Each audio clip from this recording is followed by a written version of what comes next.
We'll be dealing with agriculture today. Since you have not finished your Indian geography, so there is a trick here. First, we will do Indian geography from sorry. First, we will do agriculture from Indian geography perspective, and then we will enter into the discussion on to economics. Fine. So, so geography का कोई भी class नहीं हुआ Indian geography में कुछ नहीं हुआ है अभी आपका.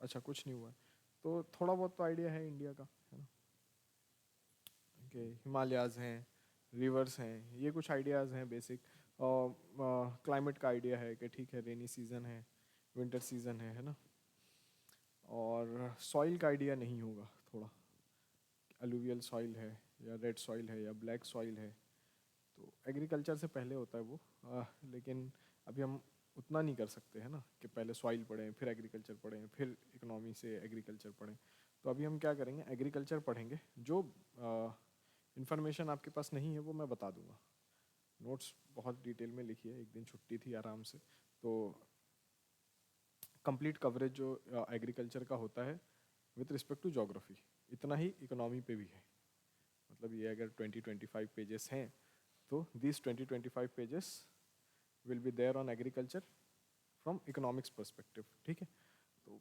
50 pages more than enough क्योंकि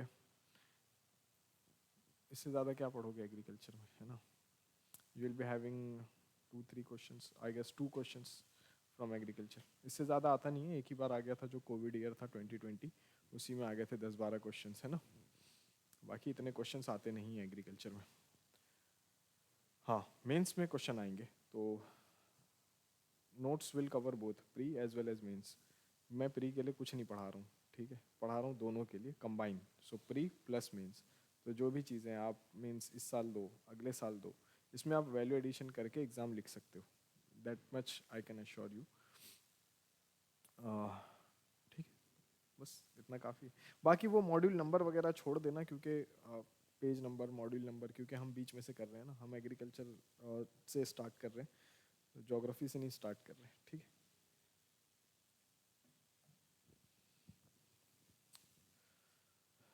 तो first we will see the features of agriculture के इंडिया में क्या है विथ रिस्पेक्ट टू एग्रीकल्चर क्या है थोड़ा बहुत तो आप जान गए हैं कि प्राइमरी एक्टिविटी प्राइमरी सेक्टर में आता है ना बहुत सारे वर्कफोर्स इन्वॉल्व हैं इसमें शेयर ऑफ जीडीपी कम है मैकेनाइजेशन नहीं है कुछ चीज़ें हमने देखी थी पहले भी है ना इरिगेशन फैसिलिटीज़ के ऊपर से कुछ चीज़ें हैं तो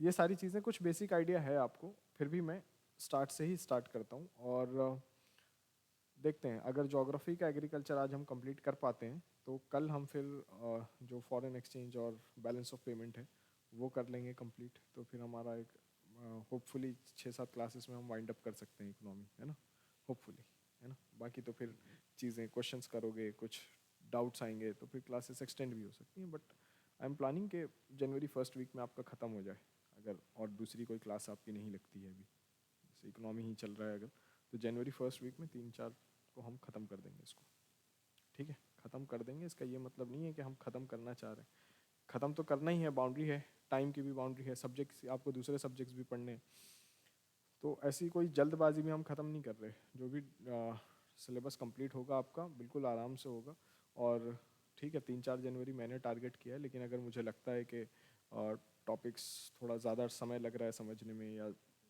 ठीक है अभी प्रिमिटिव है नहीं क्लियर हुआ है तो हम एक्सटेंड कर लेंगे ठीक है परेशान नहीं होना है उसके लिए कि ख़त्म कर रहे हैं जल्दी ख़त्म तो करना ही है कुछ तो दूसरे सब्जेक्ट्स भी पढ़ोगे जनवरी आ गया ठीक है तो एग्रीकल्चर में 54-55% पॉपुलेशन इन्वॉल्व है एग्रीकल्चर एंड अलाइड में ठीक है अगर सिर्फ एग्रीकल्चर की बात करोगे 43-45% एग्रीकल्चर एंड अलाइड अलाइड में क्या आएगा जैसे डेयरी है पोल्ट्री है फिशरीज है ठीक है ये सारी चीज़ें सेरिकल्चर है पिसिकल्चर है हनी का है सिल्क का है ये सारी चीज़ें तो एग्रीकल्चर एंड अलाइड जीडीपी में शेयर कम है 15%, 15%, 16%, 14%, 14%, 15% ये यही रेंज रहता है ठीक है तो डिक्लाइन हुआ है काफ़ी वर्कफोर्स ज़्यादा इन्वॉल्व है तो अब आप समझ सकते हो पर कैपिटा इनकम बहुत कम होगी अगर वर्कफोर्स ज़्यादा इन्वॉल्व है शेयर में जीडीपी कम है, वर्कफोर्स फॉर एग्जांपल समझ लो एग्रीकल्चर एंड अलाइड दोनों काउंट करते हैं तो 55% अप्रॉक्सीमेटली, ठीक है, इतना वर्कफोर्स इन्वॉल्व है, और जीडीपी में शेयर कितना है 15% अप्रॉक्सीमेटली, समझ लो शेयर इन जीडीपी 15%, पूरे जीडीपी का 15%, और वर्कफोर्स कितनी है 55%। तो पर कैपिटा इनकम जो होगी रेम्यूनरेटिव नहीं है, समझ में आ रहा है आपको, बहुत ज़्यादा इनकम नहीं होगी फिर इसमें, है ना, ठीक है।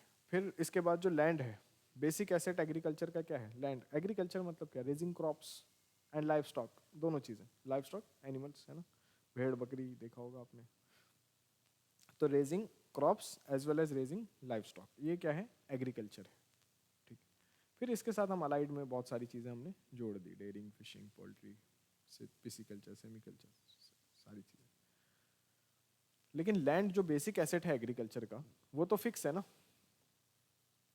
जो लैंड है वो तो फिक्स है एग्रीकल्चर का, एग्रीकल्चर का जो बेसिक एसेट है मतलब लैंड, ये तो फिक्स है ना।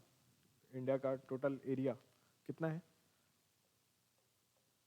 328 मिलियन हेक्टेयर, ठीक है, ये टोटल एरिया है इंडिया का। तो इसको तो नहीं बढ़ा सकते ना, चलो थोड़ा पाकिस्तान भी ले लिया, बांग्लादेश भी ले लिया, ऐसा तो नहीं कर सकते ना, वो तो पहले ये कम हो गया है। तो ये जो एरिया है ये बेसिक नीड है एग्रीकल्चर की, टेरेस पे नहीं होगा ना, इतना प्रोडक्टिविटी नहीं होगी टेरेस पे, एग्रीकल्चर लैंड पे ही होगा। सॉइल है, ये बेसिक इनपुट्स हैं। अब लैंड की प्रॉब्लम ये है कि आपको रहना भी है, घर भी बनाना है, क्लासेस भी चलानी है, ठीक है, तो फिर लैंड की क्या हो रही है, डिमांड बढ़ रही है, जैसे दिल्ली में देख रहे हो हर जगह इलीगल कॉलोनीज भी बहुत सारी हैं, लीगल हो जाती हैं बाद में। तो ये जो जैसे जैसे पॉपुलेशन बढ़ेगी तो लैंड पे प्रेशर बढ़ेगा, आपको ज़्यादा से ज़्यादा कॉलोनीज बनानी है, हाउसिंग फॉर ऑल स्कीम चला रहे हैं समझ लो हम, तो फिर किस पे बनाओगे घर, लैंड पे ही, पता है आपको एग्रीकल्चर लैंड को कन्वर्ट करा देते हैं नॉन एग्रीकल्चर लैंड में, है ना, एग्रीकल्चर लैंड पे आप घर नहीं बना सकते, पता है ना, हाँ उसको कन्वर्ट कराते हैं नॉन एग्रीकल्चर, स्टैम्प ड्यूटी भरते हैं सरकार को, कन्वर्ट हो जाता है वो नॉन एग्रीकल्चरल लैंड में, फिर घर बना लेते हैं। तो ये रिक्वायरमेंट बढ़ेगी अभी, शॉपिंग मॉल बनाने हैं, शॉपिंग मॉल बनाने, मेट्रो का काम चल रहा है, तो ये सारी चीज़ें लैंड पर प्रेशर बढ़ा रही हैं, है ना। तो हमारे पास जो लैंड है वो किन किन चीज़ों में यूज़ होता है, एक तो एग्रीकल्चर में होता है, चलो सिंपल, दूसरा चलो कंक्रीट स्ट्रक्चर जो जिसमें हम रहते हैं जो बना देते हैं, जो जिस पे एग्रीकल्चर हो ही नहीं सकता, ठीक है, इस बिल्डिंग पे नहीं हो सकता, इस बिल्डिंग की जगह पे। तो एक तो है जिस पे एग्रीकल्चर हो ही नहीं सकता, कंक्रीट स्ट्रक्चर, जहाँ पे हम रहते हैं कॉन्क्रीटाइजेशन हो चुका है, रोड बन चुके हैं। फिर एक है फॉरेस्ट के लिए यूज़ होता है ना, तो फॉरेस्ट चाहिए ना, फॉरेस्ट कवर चाहिए to have a healthy environment, court बोला है ना, कोर्ट ने क्या बोला है, right to have a healthy environment is part of right to life, है ना, आर्टिकल 21 के एम्बिट में कवर होता है ना, एमसी मेहता केसेस पढ़े होंगे आपने, एमसी मेहता बहुत सारे केसेस हैं उसमें, पीआईएल वाले। तो right to life is a right to have a healthy environment is a part of right to life, है ना, in fact right to have a dignified life, ये भी है। तो वो तो कोर्ट है, कुछ भी बता सकते हैं, कुछ भी बोल सकते हैं। तो 25% अप्रॉक्सीमेटली हमारा क्या है, फॉरेस्ट एंड ट्री कवर है, 23 पॉइंट समथिंग, 24 रफली बोल सकते हैं आप, 25%, ठीक है। तो आपको याद करने के लिए क्या आसान है, 25%, तो 25 इतना हो सकता है ना, ये हो गया ना 25, देखो ये हो गया ना 25, ठीक है। मान लो इतना किस में चला गया, फॉरेस्ट और ट्री कवर में। फिर जहाँ पे आप रह रहे हो, है ना, तो मान लो ये 25 है तो ये 14 हो गया, 14% कॉन्क्रीट स्ट्रक्चर है, कॉन्क्रीट स्ट्रक्चर जो बना दिया है। फिर इसमें 4% मान लो उसके लिए छोड़ दिया आपने, लाइव स्टॉक के लिए, ग्रेजिंग के लिए, है ना, लाइव स्टॉक ग्रेजिंग, और जहाँ गाय भैंस बैल चरते हैं, है ना, ग्रेजिंग ऑफ लाइव स्टॉक, और रेजिंग फॉडर क्रॉप्स, जो गाय का चारा उगा रहे हैं, भैंस का चारा उगा रहे हैं, ये। फिर इसके बाद मान लो और 8% जो है, 8% ये आपने ये फैलो लैंड है, फैलो लैंड समझते हैं आप, एग्रीकल्चर में क्या होता है कि जैसे जैसे बेसिक इनपुट क्या है, लैंड है, लेकिन जो क्रॉप ग्रो कर रहा है वो कैसे ग्रो कर रहा है, फ्रॉम एब्जॉर्बिंग न्यूट्रिएंट्स, है ना, तो आप फर्टिलाइजर भी डालते हो, है ना, अगर सॉइल न्यूट्रिशेंट डेफिशिएंट है, जैसे आपने सुना होगा, अभी तो पढ़ा नहीं है। सॉइल हेल्थ कार्ड एक स्कीम है, सॉइल हेल्थ कार्ड। अभी अगर हम ज्योग्राफी देखेंगे क्या है ज्योग्राफी का, तो उसमें देख लेंगे फिर जब ज्योग्राफी पढ़ोगे आप। तो सॉइल हेल्थ कार्ड एक स्कीम है। इसमें क्या होता है, सॉइल की टेस्टिंग होती है कि सॉइल में किस न्यूट्रिएंट की कमी है, क्या न्यूट्रिएंट डेफिशिएंट है सॉइल में, कौन सा न्यूट्रिएंट, फिर उस न्यूट्रिएंट की डेफिशिएंसी को पूरा करना पड़ेगा। जैसे मान लो नाइट्रोजन की कमी है ना, तो आप फर्टिलाइज़र यूज़ करोगे, तो सॉइल हेल्थ कार्ड की स्कीम के अंडर में ये सारी चीज़ें होती हैं कि कौन से न्यूट्रिएंट्स डालना है। चलो ठीक है, आपने फर्टिलाइज़र डाल दिया, तो जो सॉइल है इसकी एक एक्सेप्टिंग कैपेसिटी है। अब आप ऐसा तो नहीं करोगे ना कि चलो फर्टिलाइज़र की ज़रूरत है मान लो 10 kg, आपने बोला नहीं मुझे और ज़्यादा क्रॉप चाहिए, आपने 20 kg डाल दिया, तो क्या ज़्यादा क्रॉप्स हो जाएंगी? नहीं होगी, सब खराब हो जाएगा, बैलेंस बिगाड़ दिया आपने। तो इसका ये मतलब है कि सॉइल की कुछ कैपेसिटी होती है, एब्जॉर्बिंग कैपेसिटी। तो इसी तरह कभी कभी क्या होता है कि जब एग्रीकल्चर, आपने एक्सटेंसिव एग्रीकल्चर कर लिया है लैंड पे, तो कुछ समय के लिए उसको छोड़ना होता है ऐसे ही, है ना, उसको बोलते हैं फैलो। कि ठीक है अभी नहीं कर रहे हो एग्रीकल्चर, फ्यूचर में करोगे, पास्ट में किया है इस लैंड पे एग्रीकल्चर, अभी नहीं कर रहे हैं, so that soil retains it's fertility, soil अपनी फर्टिलिटी रिटेन कर दे और फिर दोबारा आप इस पे एग्रीकल्चर करोगे। आ रही है बात समझ? वो होता है फैलो लैंड, ठीक है। तो फैलो लैंड हो गया, फिर 8% और छोड़ दिया, किस चीज़ पे छोड़ दिया? 8%, ये तो कम हो गया ना ये, हालांकि ये बना है ना, फिर भी अरे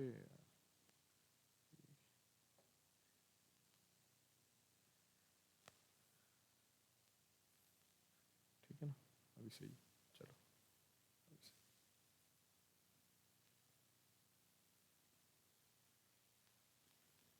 ठीक है, ये हो गया आपका 43% एग्रीकल्चर के लिए। ये किसके लिए हो गया? एग्रीकल्चर के लिए, ठीक है। और 8% कल्चरेबल लैंड। कल्चरेबल लैंड का मतलब होता है कि जैसे अभी आपने क्या किया है वहाँ पर, कुछ नहीं कर रहे हो, कुछ भी नहीं कर रहे हो, उसको ऐसे ही है वो। अगर उस पर एग्रीकल्चर करना है तो मॉडिफिकेशन करना पड़ेगा। मॉडिफिकेशन करना पड़ेगा मतलब क्या है, जाना पड़ेगा, उसमें सफाई करनी होगी। लैंड फर्टाइल है ना, इनफर्टाइल लैंड नहीं है जैसे कंक्रीट वाला देखा है हमने, वैसा नहीं है, फर्टाइल है, लेकिन अभी उसकी कंडीशन ऐसी नहीं है कि तुरंत उसको यूज़ किया जा सके एग्रीकल्चर के लिए। तो आप क्या करोगे, अगर उसको यूज़ करना है तो उसकी सफाई करोगे, जो भी अगर उसमें दिख रहा है आपको कि जंगल वंगल टाइप हो गया है कुछ, तो उसको लैंड को साफ़ करके उसमें हल वल चला के थोड़ा उसकी फर्टिलिटी को ठीक करके और इम्प्रूव करके और आप उसको एग्रीकल्चर के लिए यूज़ कर सकते हो। तो आप देखो ज़रा इस पाई चार्ट को देखो, तो आपको समझ में देखा है ना, पहली बार तो नहीं देख रहे ना इसको, हाँ सी सेट में आता है। तो ये फॉरेस्ट कवर आपको इंक्रीज़ करना है, क्यों इंक्रीज़ करना है, given the kind of climate change we are facing, है ना। तो जो क्लाइमेट चेंज के नेगेटिव इम्पैक्ट्स हैं उसको मिटिगेट करने के लिए, अडेप्ट करने के लिए आपको ज़्यादा से ज़्यादा फॉरेस्ट कवर चाहिए, है ना। 33% फॉरेस्ट कवर, अभी इन्वायरमेंट पढ़ेंगे तो उसमें देख लेंगे, बहुत सारे फ्रेमवर्क हैं जो कहते हैं कि 33% जो कंट्री का एरिया है वो फॉरेस्ट से कवर होना चाहिए, फॉरेस्ट और ट्री कवर होना चाहिए, ठीक है। बाकी बहुत ज़्यादा इसमें डिबेट में नहीं जाना है आपको, क्योंकि बहुत सारी रिपोर्ट्स आती हैं जिसमें बताते हैं कि जैसे अभी हमने बताया कि हमारा फॉरेस्ट कवर 24% है रफली, तो बहुत सारी रिपोर्ट्स आती हैं जो बताती हैं नहीं है ऐसा, ठीक। लेकिन आपको उसमें नहीं जाना है, सरकार ने कह दिया 24% है, आप मान लो 24% है अभी, अभी के लिए, जब तक सिलेक्शन नहीं हो जाता है, फिर सिलेक्शन हो जाएगा तो फिर आप करवा लेना, है ना। लेकिन अभी फ़िलहाल ये मान के चलो कि 24% गवर्नमेंट ने कहा है तो है। अब फिर वो बहुत ज़्यादा डिबेट में पड़ोगे ना आपके 24, उससे आपका क्या फ़ायदा है? आपको वही डेटा लिखना है जो गवर्नमेंट एक्सेप्ट करती है, तो वही डेटा लिखोगे, ठीक है। क्योंकि फिर है ना, सबका एक्सपोजर है, आपका भी एक्सपोजर है, पढ़ते होगे आप इंटरनेट पर, यहाँ पर वहाँ पर ये रिपोर्ट और वो मैगजीन, सब सब कुछ पढ़ लेते हो, सब कुछ मिलता है मार्केट में। तो जब पढ़ोगे तो बहुत सारी चीज़ें मिलेगी कि जो कॉन्ट्राडिक्ट करेंगी, है ना। तो अभी फ़िलहाल वो टाइम नहीं है आपका कि आप डिबेट में पढ़ो, आप अभी पीएचडी होल्डर या स्पेशलिस्ट नहीं हो इस सब्जेक्ट में, और बनना भी नहीं है क्योंकि फिर एग्ज़ाम क्रैक नहीं होता है। तो कोशिश ये करनी है कि जो डेटा गवर्नमेंट में आ गया है, गवर्नमेंट ने बता दिया है, जैसे ये जो डेटा हम पढ़ रहे हैं, ये Indian state of forest report है, एक डेटा आता है ना, आईएसएफआर रिपोर्ट आती है, बाइनियल रिपोर्ट है, हर 2 साल में आती है।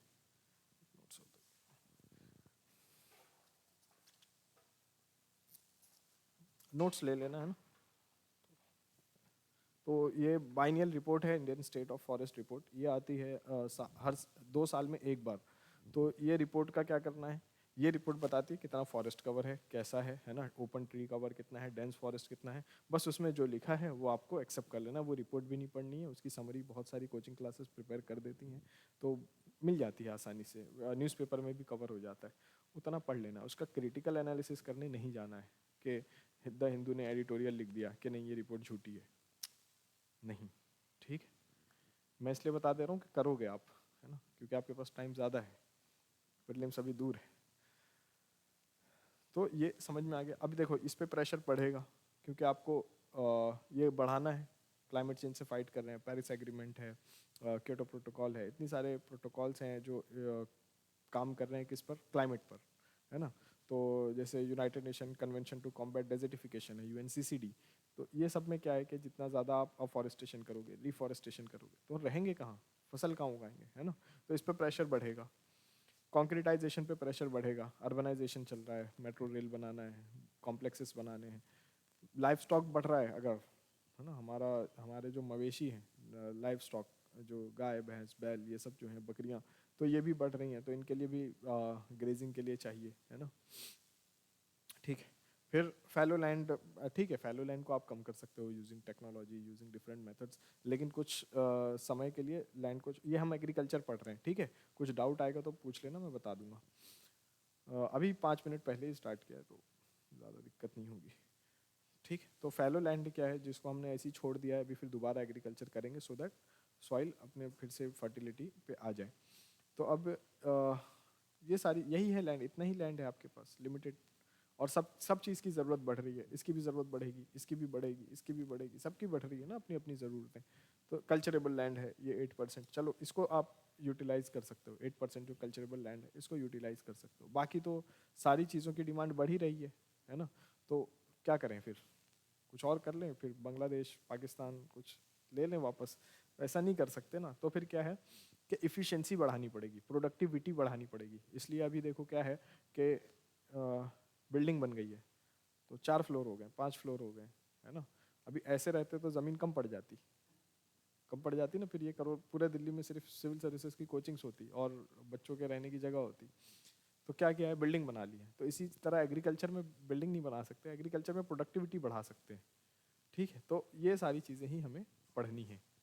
ओवरऑल ये बेसिक आइडिया मैंने एक्सप्लेन किया है कि हम क्या पढ़ेंगे, ठीक है। आ गया समझ में, फास्ट है, कुछ भी डाउट हो, कुछ ऐसा लगे कि ये थोड़ा सर के ऊपर से है, तो पूछ सकते हो आप, मैं उसको दूसरे तरीके से आपको बता दूंगा, ठीक है। अभी 2021 का सेंसस आया नहीं है, 2021 का सेंसस आना था, हर 10 साल में सेंसस होता है ना, लेकिन अभी आया नहीं है क्योंकि कोविड था। फिर अब तो सस्पेंशन चलता है ना। तो कोविड है, सस्पेंशन है, तो अभी ये सारे काम रुके हुए हैं। तो सेंसस आ जाएगा तो हम फिर नए सेंसस का डेटा देख लेंगे क्या है। अभी हम 2011 के ही सेंसस पे चलेंगे और कुछ अप्रॉक्सीमेशन कर लेंगे, जैसे अभी 10 साल हो गए हैं, तो 10 साल में कितने चांसेस हैं कि इतना हो गया होगा, तो अंदाज़ा एक लगा लेंगे, बाकी डेटा सेंसस का ही पढ़ेंगे।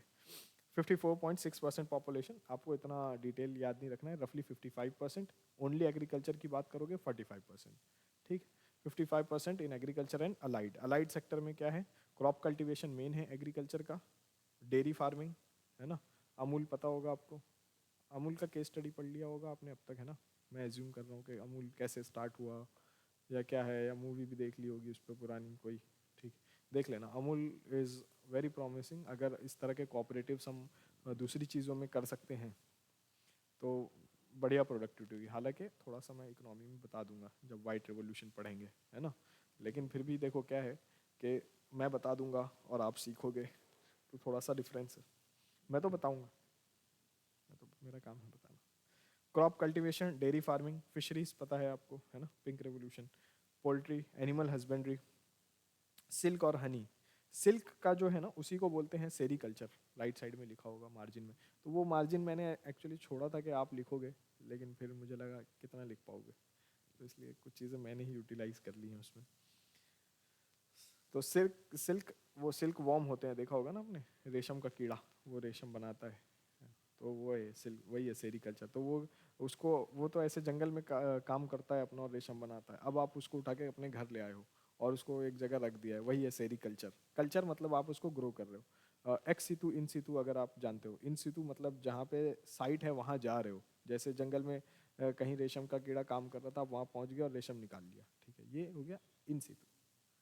फिर है एक्स सितु, आप उसको उठा के अपने घर ले आए, ये एक्स सितु, ठीक है। जैसे टाइगर को हम करते हैं, टाइगर जंगल में रहता है लेकिन हम क्या करते हैं, उसको उठा के जू में ले आते हैं, वो है, ठीक है। तो सेरीकल्चर है। हनी के लिए बोलते हैं एपीकल्चर, लिखा है एपीकल्चर, है ना। एक इसमें नहीं लिखा है, वो है एग्रो फॉरेस्ट्री, तो लिख लो उसी के साथ, है ना। जगह जगह पे कुछ कुछ चीज़ें लिखनी है, थोड़ी थोड़ी लिखनी है लेकिन।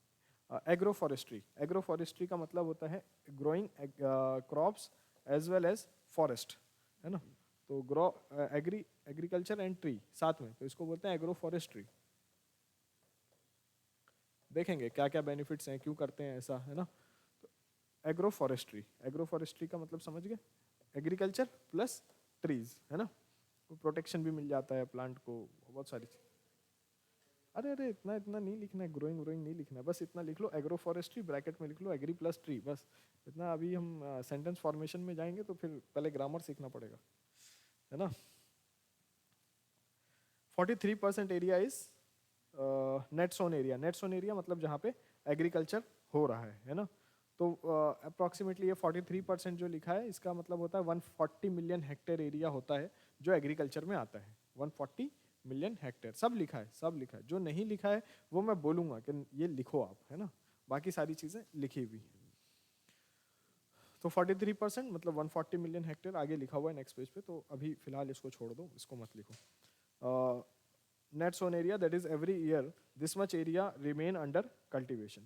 With respect to land use in India, land use ये जो पाई चार्ट है इसी को हम एक्सप्लेन करेंगे कि क्या क्या है ना। तो मैंने एक्सप्लेन कर दिया है, तो हम उसको स्किप कर सकते हैं जल्दी से, तो वो मैं नहीं बता रहा हूँ अभी। Forest and tree cover needed to be increase, population is increasing, share of built up area is bound to increase, urbanization जो मैं आपको बता रहा था, रहने के लिए जगह, रोड वगैरह।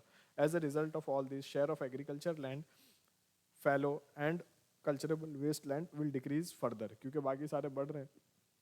Also, India has one of the highest cattle wealth in the world, so pasture land also need to be increased. Net sown area will decrease. अब net sown area क्यों कम होगा? पहली बात, remuneration नहीं है फार्मिंग में, किसान गरीब रह जाते हैं, कोई मंथली सैलरी तो आ नहीं रही, और आप बिजनेस भी देख रहे हो कितना प्रॉफिटेबल है ना। 55% लोग 15% जीडीपी कमा पा रहे हैं, तो कितना है इफिशिएंट सोर्स ऑफ इनकम। दूसरी चीज़ है कि आने वाली जनरेशन इसको लेके नहीं चलना चाहती, है ना। फार्मर के बच्चे आईआईटी में पढ़ रहे हैं, है ना, कोटा में तैयारी कर रहे हैं, तो फिर क्या होगा कि फार्मिंग आगे चल के डिक्रीज हो जाएगी। लेकिन सबसे इम्पोर्टेंट तो वही है, खाना नहीं खाओगे तो फिर बाकी सारे काम तो ठीक है। समझ रहा है ना, समझ में आ रहा है। Farmers are not considering agriculture as remunerative business. Also, younger generation is not willing to adopt agriculture. Hence, population engaged in agriculture will also decline in future. GDP share of agriculture is declining. बस वो Covid वाले year में बढ़ गया था, क्योंकि और कुछ काम तो था नहीं, तो चलो। रेमुनरेटिव, जिससे इनकम हो रही है आपकी, है ना। रेमुनरेटिव, रेमुनरेशन, मैं काम कर रहा हूँ, पैसे मिल रहे हैं, रेमुनरेशन है मेरा, रेमुनरेशन, ठीक है। India has largest farmer community in the world with respect to population, और लार्जेस्ट एरिया भी है अंडर एग्रीकल्चर, सेकंड नंबर पे। फर्स्ट यूएस है, सेकंड इंडिया है, ठीक है। Largest area under agriculture India में ही है, 140 मिलियन हेक्टेयर। यूएस का पता होगा आपको, इंडिया से बड़ा एरिया है ना। अब इंडियन एग्रीकल्चर के कुछ इंपॉर्टेंट फैक्टर्स जो अगर आप समझ लोगे तो एग्रीकल्चर को समझना थोड़ा आसान है। Number 1, subsistence agriculture. बहुत कम लोग हैं जो मार्केट के लिए प्रोड्यूस कर रहे हैं, एक्सपोर्ट करने के लिए एग्रीकल्चर कर रहे हैं। ज़्यादातर है कि अपना गेहूँ उगा लिया, अपना चावल उगा लिया, उसको साल भर यूज़ करते रहे। कुछ चीज़ें उगा ली जो एक्सचेंज करने से आ गई। लग रहा होगा आपको एक्सचेंज नहीं होता है, आज भी एक्सचेंज होता है। रूरल एरिया की वही रियलिटी है कि आपने गेहूँ ज़्यादा उगा लिया, किसी ने चावल उगा लिया था। हालांकि गेहूँ चावल एक साथ नहीं उगता है ना, चावल का अलग सीज़न है, गेहूँ का अलग सीज़न है, राइस का सीज़न अलग है, वीट का सीज़न अलग है। तो बहुत ज़्यादा सरप्लस पे फोकस नहीं किया जाता है कि हम इसको मार्केट में बेचेंगे, क्योंकि फिर उसका इंफ्रास्ट्रक्चर कम है। मैं ये नहीं बोल रहा हूँ नहीं, इंफ्रास्ट्रक्चर है बेचने का, लेकिन कम है। फिर फार्मर का एक्सप्लॉइटेशन, पता है आपको, बहुत सारी मूवीज़ आ गई हैं इस पर अब, कि फार्मर लेकर गए तो उनसे और पैसा ले लिया, है ना। महाराष्ट्र का कई कई सारा केस है इसमें, और शॉर्ट फिल्म्स हैं 2 3 5, है ना, ऐसी। ठीक, तो देख लेना आप, ये सब तो समझ पाओगे आसानी से कि फार्मर को कभी कभी ऐसा होता है कि वो अपना पूरा प्रोड्यूस लेके पहुँचे 100 किलो का, और बाद में पता चला कि उसमें से कुछ भी नहीं मिला उनको, है ना। बिल देखा होगा ना, बिल आता है, घूमता है सोशल मीडिया पे, अभी आएगा, अभी फरवरी मार्च में फिर बिल घूमेंगे थोड़े, वो हर साल का है, बिल घूमते हैं। लेकिन फिर अब हम सेंसिटिव है नहीं इतने कि इसके लिए सोचें कुछ। Subsistent agriculture not commercial cultivation mainly for self consumption. दूसरा, small size and marginal size land holding. Land holding कम है, क्योंकि देखो अगर आपको प्रोडक्टिविटी बढ़ानी है तो प्रोडक्टिविटी बढ़ाने के लिए मैकेनाइजेशन करना पड़ेगा, ट्रैक्टर्स यूज़ करने पड़ेंगे, हार्वेस्टर्स यूज़ करने पड़ेंगे, हैप्पी सीडर मशीन्स यूज़ करनी पड़ेगी सोइंग सीजन के लिए, है ना। तो सीडर मशीन इतने बड़े खेत में क्या काम करेगी, इतनी बड़ी तो मशीन होगी, एक ट्रैक्टर से बड़ी मशीन होती है ना सीडर मशीन, देखा होगा काफ़ी लंबी। तो फिर लैंड होल्डिंग अगर छोटी है तो आप मशीन कैसे यूज़ करोगे, नहीं यूज़ कर पाओगे। जैसे जो पार्ली जलाने का केस है उसमें ये भी है ना कि जो मशीन्स हैं वो छोटे इस पे नहीं काम कर सकती, छोटे फार्म पे नहीं काम कर सकती, बड़ी बड़ी बड़े फार्म चाहिए। चाइना ने इसी को वो किया है, इसी को अपनी अपॉर्चुनिटी बनाई। उन्होंने क्या कि छोटे छोटे मशीन बनाए, है ना, ये पोडियम साइज का मशीन बनाया। अब ये इतना बड़ा खेत है तो इसको कोई दिक्कत नहीं है काम करने की। तो चाइना की जो प्रोडक्टिविटी बढ़ी है एग्रीकल्चर में वो इसी कारण से, छोटी मशीनें, है ना। अब ये जब देखोगे तो याद रखना, छोटी मशीनें बनाई हैं चाइना ने। फिर ये जो हम जो प्रॉब्लम का गुणगान कर रहे हैं, अभी गाना गा रहे हैं कि हमारे यहाँ लैंड होल्डिंग छोटी है इस वजह से ऐसा होता है, तो उनके यहाँ भी छोटी है, उनकी पॉपुलेशन भी हमारे आसपास ही है ना, उन्होंने बनाई लेकिन, है ना, छोटी मशीनें बनाई। तो हमारे यहाँ वो मिसिंग है, वो जो लिंक है ना वो मिसिंग है। अभी आप सोचो ना, आप क्या सोच रहे हो, आईएएस बनोगे, सर्व करोगे कंट्री को, तो अपने ग्रेजुएशन के समय आप ये भी सोच सकते थे कि मैं एग्रीकल्चर में रिसर्च करता हूँ, फार्मर्स को सर्व करूँगा। फार्मर को सर्व करना भी तो नेशन को सर्व करना है ना। लेकिन फिर हमारी प्रायोरिटीज़ हैं अपनी अपनी। Small size and marginal size, इतना डीप में नहीं जाता है। Small size and marginal size land holdings. Land holding 1 hectare से कम है, मार्जिनल फार्मर। देखो इसमें क्लासिफिकेशन है, लिख लो जल्दी से। जैसे वहाँ पे लिखा है ना 1 हेक्टेयर से कम है तो आप मार्जिनल फार्मर हो गए, है ना। फिर 2 to 4 हेक्टेयर है अगर आपके पास, साइड में ही लिख लो, राइट साइड में ही। नहीं, 1 हेक्टेयर तो 1 हेक्टेयर से कम है तो आप क्या हो गए, मार्जिनल। फिर 1 से 2 में आप स्मॉल हो गए, उसके नीचे तो वो लिखा है ना। फिर 2 से 4 है तो आप सेमी मीडियम फार्मर हो। 2 से 4 है तो सेमी मीडियम, समझते हो ना, semi circle, semi medium, semi medium farmer. अगर 2 हेक्टेयर से 4 हेक्टेयर अगर आपकी लैंड होल्डिंग साइज है तो आप क्या हो, सेमी मीडियम फार्मर हो। 4 to 10 है तो आप मीडियम फार्मर हो। 4 to 10 हेक्टेयर, 4 to 10 हेक्टेयर तो आप क्या हो, मीडियम फार्मर। ठीक है, और 10 से ज़्यादा है, 10 हेक्टेयर, मोर देन 10 हेक्टेयर आपकी लैंड होल्डिंग है तो आप क्या हो, लार्ज फार्मर हो। सोच के देखो कितने होते हैं, कितने होते हैं, मोर देन 10 हेक्टेयर की लैंड होल्डिंग कितने लोगों के पास होती है। अगर हेक्टर और एकड़ और स्क्वायर किलोमीटर स्क्वायर मीटर में कंफ्यूज हो रहे हो तो सब डेटा मैंने लिख दिया है नीचे, बैठ के आराम से उसको कन्वर्ट करते रहना सारे यूनिट्स में, है ना। अगर आपको कुछ डाउट है तो कि मेरे पास कितना होगा तो देख लेना, वो मैंने लिख दिया है। सो टोटल इंडिया में कितना है, 43% of total area of India, मतलब वो अप्रॉक्सीमेटली 140 मिलियन आता है। इंडिया का टोटल एरिया 328 मिलियन हेक्टेयर है, तो उसी से हमने वो निकाला है कि वो कितना आ जाएगा, 140 मिलियन हेक्टेयर के आसपास आ जाएगा। अगर हम 140 मिलियन हेक्टेयर को डिवाइड करें हमारी टोटल पॉपुलेशन से, जो कि अब के और बढ़ गई है, 1.4 हो गई है, अगर अगर 1.4 लेके चलते हैं तो अप्रॉक्सीमेटली 1 हेक्टेयर एक आदमी के ऊपर आती है ना। अप्रॉक्सीमेटली एक आदमी पे कितनी आएगी, 1 हेक्टेयर। और इसका मतलब क्या है, अगर हम पर कैपिटा बेसिस पे देखें तो हम सब क्या हैं, मार्जिनल फार्मर हैं, सारे लोग मार्जिनल फार्मर हैं, क्योंकि पर कैपिटा इतनी ही आ रही है ना लैंड होल्डिंग। लेकिन वैसा नहीं देखना है, क्योंकि फिर कितने परसेंट पॉपुलेशन इन्वॉल्व है एग्रीकल्चर में, इसका ये मतलब नहीं है कि सबके पास लैंड है। लैंडलेस लेबरर्स भी है ना, तभी तो मनरेगा है। आ रही है बात समझ, लैंडलेस लेबरर भी हैं। मोर देन 80%, अप्रॉक्सीमेटली 86, ठीक है, more than 80% farmers are small and marginal. दोनों को कंबाइन कर दो अगर, स्मॉल और मार्जिनल को, तो कितने हैं 86%, हाँ मोर देन 80%, 86% अप्रॉक्सीमेटली। ठीक है, तो समझ रहे हो ज़्यादातर फार्मर कैसे small marginal, land holding size कम है, तो प्रोड्यूस कम होगा उनका, लैंड होल्डिंग कम है ना, तो प्रोड्यूस भी कम होगा, रेमुनरेशन भी कम होगा, मतलब जो बेच के पैसा आएगा वो कम होगा, सब कम होगा तो इनकम कम होगी, सेविंग कम होगी। कैसा साइकिल है ये, विशियस साइकिल है। आप किस में चले जाओगे, पॉवर्टी में चले जाओगे, क्योंकि चीज़ों के दाम फार्मर के लिए अलग और आपके लिए अलग ऐसा नहीं है ना। भाई फार्मर को भी कोचिंग क्लास में पढ़नी है तो उतनी फीस देनी है ना, कोई है स्कॉलरशिप कुछ फार्मर के लिए।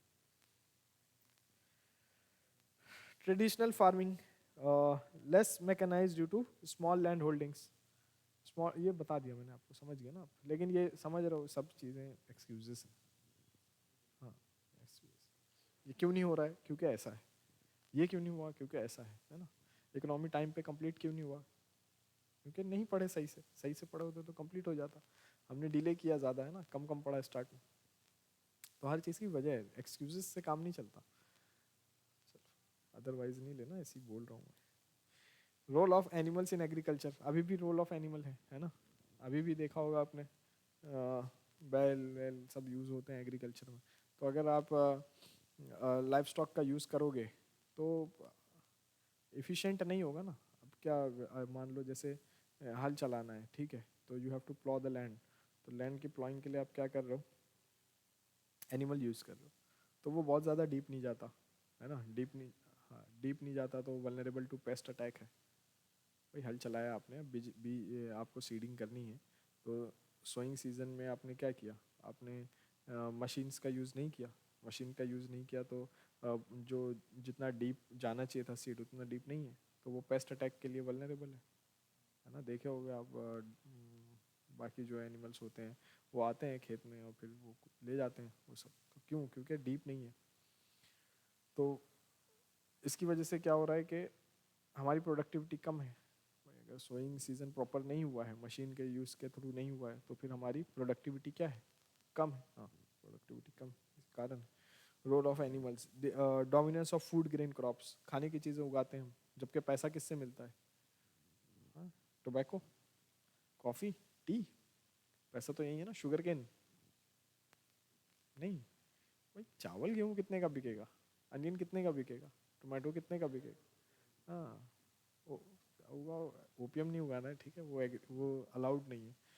टोबैको अलाउड है ना, टोबैको अलाउड है, तो टोबैको है, शुगर केन है। लेकिन फिर इसके दूसरे कारण है, क्यों नहीं उगा पाते हैं लोग, क्यों नहीं उगा पाते हैं, जब पता है आपको कि आप शुगर केन उगाओगे तो ज़्यादा प्रॉफिट आएगा, तो आप फिर राइस और वीट पे क्यों फोकस कर रहे हो, शुगर केन क्यों नहीं उगा रहे।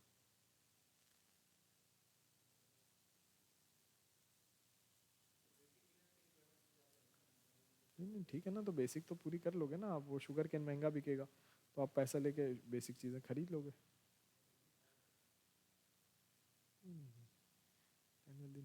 वाटर इंटेंसिव क्रॉप है शुगर केन, पानी ज़्यादा लगता है, तो वो तो राइस को भी लगता है, राइस भी वाटर इंटेंसिव क्रॉप है ना, नहीं, हाँ राइस भी वाटर इंटेंसिव क्रॉप है, बहुत पानी, देखा होगा खेत में पानी भरना पड़ता है, खेत में है ना, देखा, गए हो ना दिल्ली से बाहर गए हो ना कभी, तो आ, देखो ये सब ऐसे ही बोल देता हूँ मैं, ठीक है, दिल पे नहीं लेना ये सब बातों को।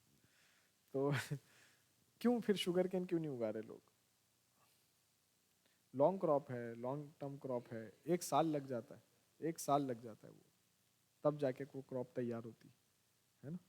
फिर उसके दूसरे रीजंस हैं, बहुत सारे रीजंस हैं, फिर वो सूख जाता है जल्दी, एक बार हार्वेस्टिंग हो गई उसकी और आपने उसको इंडस्ट्री तक नहीं पहुंचाया तो उसकी इफिशिएंसी घटने लगती है, कम निकलेगा, मोलासेस सूखने लगते हैं उसके, है ना।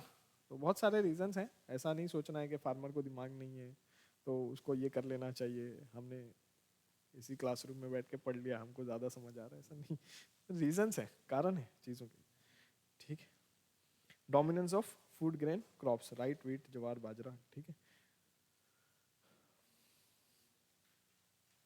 मॉनसून डिपेंडेंट एग्रीकल्चर, ठीक है, अभी तो हम स्कीम स्टार्ट भी कर रहे हैं, कुसुम वगैरह है ना, कि सोलार पावर पंप्स दिए जाएं फार्मर्स को वाटर एक्सट्रैक्शन के लिए। Rain fade dominance rather than irrigation, irrigation का डोमिनेंस कम है, कैनल इरिगेशन वगैरह। Approximately 45% of net sown area is irrigated. तो आधा मान लो आप, चलो 45 छोड़ो 50 मान लो कि 50% एरिया को इरीगेशन, इरीगेशन समझते हो ना कि पानी की फैसिलिटी अवेलेबल है, डिपेंडेंस नहीं है एग्रीकल्चर पर, है ना, सॉरी डिपेंडेंस नहीं है मानसून पर। हाँ, rainfall is highly erratic, erratic समझते हो आप, बारिश बरसनी चाहिए थी 4 महीने, है ना, हाँ ये 2 महीने भी नहीं, 1 महीने में पूरी बारिश हो गई 4 महीने की और खत्म हो गया, फिर उसके बाद बारिश नहीं है, तो ना आप उस पानी को स्टोर कर पाए, ना कुछ कर पाए, ना आपका एग्रीकल्चर, एग्रीकल्चर में आप क्या है, आपको धीरे धीरे थोड़ा थोड़ा करके पानी चाहिए लंबे समय तक। ऐसा नहीं है कि सारा पानी एक दिन भर दोगे खेत में, हो गया सब क्रॉप खत्म, ठीक है। और बाकी हम कौन कौन सी इरिगेशन यूज़ करते हैं, तो ट्यूबवेल इरिगेशन है, कैनाल इरिगेशन है, टैंक इरिगेशन तो साउथ इंडिया में डोमिनेंट है, और micro irrigation, example drip irrigation, sprinklers, इस पे क्वेश्चन आते हैं, ठीक है ना, पढ़ेंगे हम, जो क्वेश्चंस आते हैं, जो क्वेश्चंस आए हैं पिछले 4-5 सालों में मेंस एग्जाम में, वो सारे मैं करा दूंगा आपको, बिल्कुल जैसे स्कूल में कराते थे ना, देखो ये क्वेश्चन है, ये आंसर है, ऐसे वैसे करा दूंगा। क्योंकि फिर अगर आप प्रीवियस क्वेश्चंस पे ज़्यादा टाइम स्पेंड करोगे तो आने वाले क्वेश्चंस कैसे प्रिपेयर करोगे। और मैंने जनरली देखा है कि जो प्रिपरेशन कर रहे होते हैं वो प्रीवियस ईयर क्वेश्चंस, मतलब उनके लिए होता है ये है, ये सिलेक्शन दिलाएगा, नहीं दिलाएगा। कितने क्वेश्चंस रिपीट देखे आपने, वो नहीं दिला, वो आपको सिर्फ एक अंडरस्टैंडिंग है आपकी, जैसे आपने पिछली वो जो रिफॉर्म्स के क्वेश्चंस किए उसमें आपको समझ में आया ना कि नहीं होते हैं क्वेश्चन ऐसे, जो आपने पढ़ लिया उससे नहीं होगा, जब तक आप उसको अप्लाई नहीं कर पाओगे, क्वेश्चन पढ़ के उसके अंदर वो नॉलेज अप्लाई नहीं कर पाओगे। तो प्रीवियस ईयर क्वेश्चन का यही काम है, लेकिन मैं देखता हूँ कि प्रीवियस ईयर क्वेश्चन मतलब वो बहुत बड़ा पहाड़ है, इसको तोड़ दिया तो फिर सिलेक्शन हो जाएगा, ऐसा नहीं है। Previous year question is only a guiding light, कि देखो ऐसे क्वेश्चन बनते हैं, बस you have to solve those questions and you have to prepare for the coming questions. Upcoming questions कैसे होंगे, टेस्ट सीरीज, टेस्ट सीरीज नहीं, टेस्ट सीरीज क्या होता है, टेस्ट सीरीज दोगे। Crop diversification that is variety of crop being cultivated, काफ़ी सारी है, देखो नीचे लिस्ट बनी। Intensive agriculture that is land size is small but dependence on population is more, Australia, US etcetera, यहाँ एक्सटेंसिव एग्रीकल्चर है, population कम है और मैकेनाइजेशन ज़्यादा है, हमारे यहाँ लोग ज़्यादा लगे हुए हैं, लेबर इंटेंसिव, कैपिटल इंटेंसिव, बस वही, और कुछ नहीं है, ठीक है। तो ये कुछ हमारा एग्रीकल्चर का एक कुछ बेसिक अंडरस्टैंडिंग है कि हमारा एग्रीकल्चर में क्या चल रहा है। डोमिनेंस है स्मॉल एंड मार्जिनल फार्मर्स की, लैंड साइज कम है ना, मैकेनाइजेशन कम है, इरिगेशन की फैसिलिटीज़ पूरी अवेलेबल नहीं, 100% नहीं है, मानसून डिपेंडेंस है। थोड़ा आइडिया लग गया आपको कि हमारा एग्रीकल्चर कैसा है। बाकी अभी फिर सारी क्रॉप्स पढ़ेंगे तो फिर बाकी चीज़ें भी समझ में आ जाएंगी। अब जैसे क्रॉप को पहले क्लासिफिकेशन कैसा है ना, क्रॉप कल्टीवेशन कैसे कैसे अभी देख रहे हैं, हम सारे क्रॉप पढ़ेंगे। नंबर 1, पहले सीजन समझ लेते हैं। तो रबी सीजन है, खरीफ सीजन है और जायद सीजन है। रबी सीजन विंटर सीजन को कहते हैं, खरीफ रेनी को, ये सब अरेबिक वर्ड है, ठीक है, रबी, खरीफ, जायद। विंटर रेनी और प्री मानसून समर सीजन, ठीक है, ये है जायद।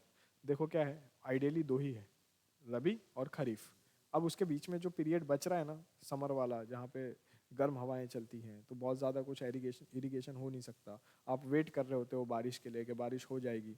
तो वो जो 2 महीने होते हैं, जैसे अभी ठंड खत्म हो जाएगी मान लो फेब एंड में, मार्च और अप्रैल का महीना हो गया, मार्च अप्रैल में या अप्रैल में ओनली, अप्रैल में, ये सब में, ये इसमें बहुत ज़्यादा आप कुछ कल्टीवेशन नहीं कर सकते, तो कुछ चीज़ें एक्स्ट्रा कल्टीवेट हो जाती हैं, उसी को बोलते हैं जायद। समझ में आ रहा है ना, ज़्यादा, एक्स्ट्रा, हाँ बस एक्स्ट्रा, इसीलिए उसको बोल रहे हैं जायद सीजन।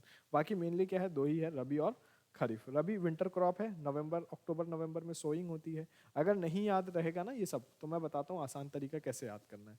देखो जब भी विंटर शुरू होता है तो आपको दिल्ली में पॉल्यूशन का नाटक शुरू होता है ना, उससे पहले तो हमको पता ही नहीं होता कि यहाँ पॉल्यूशन भी है ना। जैसे ही वो आता है तो फिर हमको लगता है वो हो पंजाब की वजह से पॉल्यूशन हो रहा है, हरियाणा की वजह से पॉल्यूशन हो रहा है, तो ये वीट का सीजन होता है, ठीक है।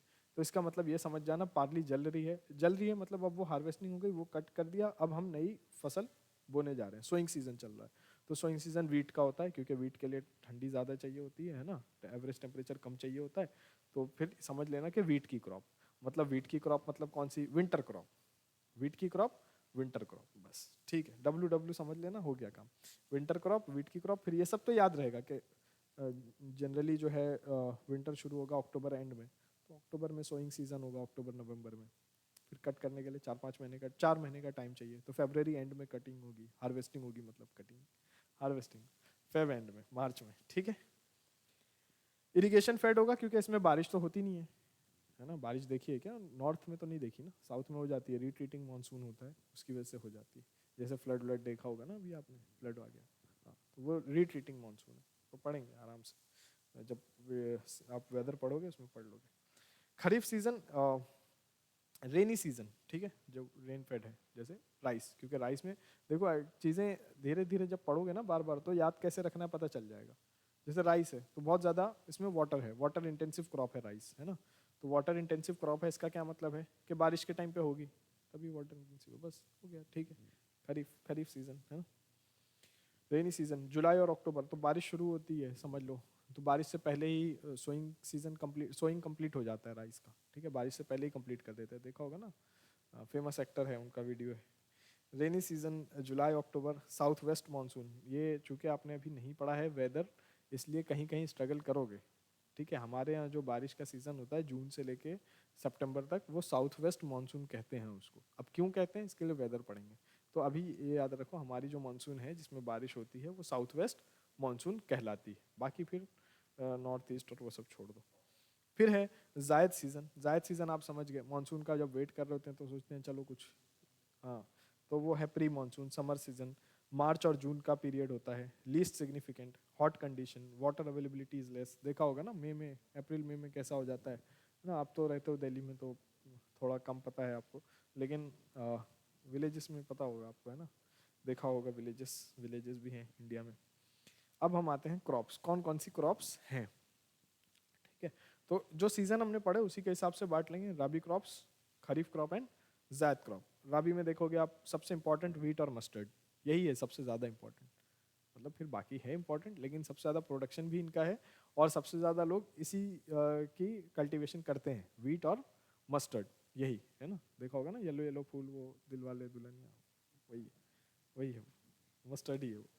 तो व्हीट मस्टर्ड मतलब सरसों, ग्राम चना बार्ले जौ पोटैटो आलू, है ना, पीज मटर ओट जई, और लेंटिल है मसूर, और सीजमम है तिल, सेफ्लावर है, उसमें लिख लो सेफ्लावर भी एक होता है, सेफ्लावर, SAFF, सेफ्लावर,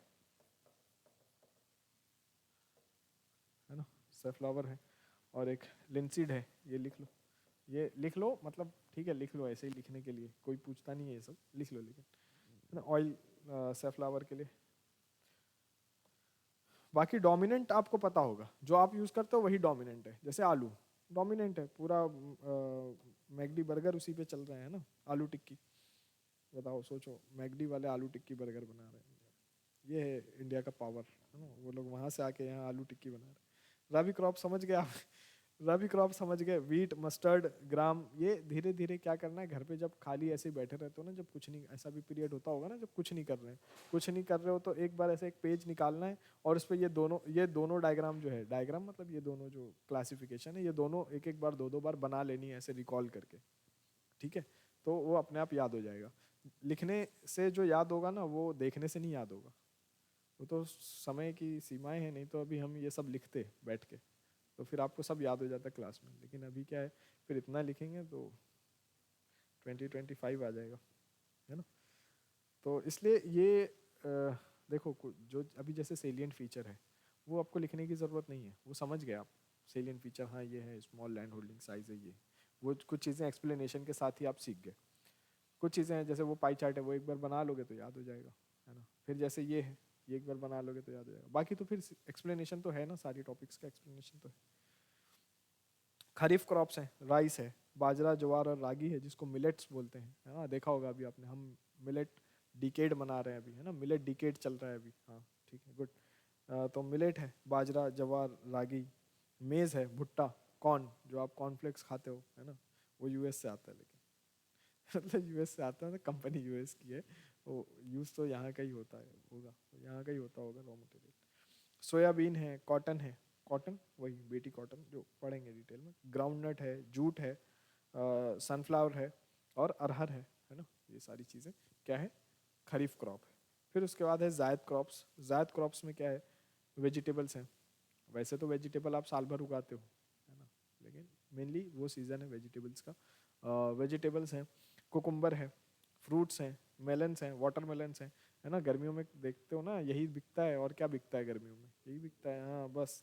तो यही होती भी है, यही बिकती भी है। मेलन्स, वाटरमेलन्स, मूंग एटसेट्रा, शॉर्ट ड्यूरेशन क्रॉप, 2 महीने में मेच्योर हो जाती है। भिंडी तो देखा होगा आपने, भिंडी तो 2 दिन में तोड़ लेते हो, फिर 2 दिन में जाते हो, फिर भिंडी आ जाती है ना, देखा होगा ना ऐसे ही। नहीं देखा है आपने? भिंडी के पौधे होते हैं, जाके देखना कभी, है ना, जाओगे विलेजेस में तो। अगर ऐसे ही होता है समर सीजन में, without any chemical and all. चलो ठीक। Long duration crops, long duration crops जिसमें जो सीजन पे डिपेंड नहीं करती, राबी खरीफ इसमें नहीं आती। जैसे आपने देखा शुगर केन इसमें नहीं आया है अभी, टी कॉफ़ी नहीं आया है इसमें, है ना। तो ये लॉन्ग ड्यूरेशन जिसमें 1 साल से ज़्यादा का समय लगता है। शुगर केन है, टी है, 3 साल का समय लगता है, कॉफ़ी है 5 साल का समय लगता है ना। टी, कॉफ़ी, रबर 7-8 साल का समय लगेगा रबर में। तो अब तो सिंथेटिक आ गया है रबर, है ना। हाँ, पेड़ भी देखा होगा ना रबर का, कितना बड़ा होता है, नहीं देखा? वो बहुत बड़ा पेड़ होता है रबर का, ठीक है। समझ में आ गया, ये क्रॉप्स हैं। बहुत सारे नाम आपने सुने हैं, बस आपको सिर्फ ये करना है कि कौन सा रबी है, कौन सा खरीफ है और कौन सा जायद। जायद में तो टेंशन ही नहीं है, बड़ी मेजर क्रॉप कोई है ही नहीं जायद में। तो रबी और खरीफ में, रबी और खरीफ में, रबी में भी उसमें आप थोड़ा बहुत याद कर लोगे, राइस का और वीट का। तो रबी विंटर है, विंटर सीजन है, विंटर में वीट है, बस इतना याद करो। वीट याद करोगे तो मस्टर्ड अपने आप याद हो जाएगा। वीट और मस्टर्ड, ठीक है, दिल वाले दुल्हनिया ले जाए, वो याद रखना एक सीन, वो फिर याद हो जाएगा, वो है। बाकी चना, बार्ले, पोटैटो, पीस, ठीक है, ये है, लेकिन एक थोड़ा सा आइडिया होना चाहिए। बाकी खरीफ क्रॉप में राइस है, मिलेट्स है, ये याद रखनी है, राइस और मिलेट्स। फिर उसके बाद तो मेज़, मेज़ इंपॉर्टेंट क्रॉप है। अभी सारी क्रॉप एक एक इंडिविजुअली पढ़ेंगे। अभी जैसे राइस इंडिविजुअली पूरी पढ़ेंगे, फिर वीट पूरी इंडिविजुअली पढ़ेंगे, तो सारी क्रॉप धीरे धीरे पूरी पढ़ेंगे, तो बहुत सारी चीज़ें वहाँ से भी याद हो जाएगी। लॉन्ग ड्यूरेशन क्रॉप आप समझ गए, जिसमें 1 साल से ज़्यादा का समय लगेगा, ठीक है। Sugarcane, tea, coffee, rubber. Number 1 crop in India is rice with respect to maximum area under cultivation, maximum farmers involve, maximum area under cultivation. Number 1 क्या है? वीट। और नंबर 2 क्या है? Sorry, number 1 rice, number 2 wheat, ठीक है। Number 1 rice and number 2 wheat. Clear है ये?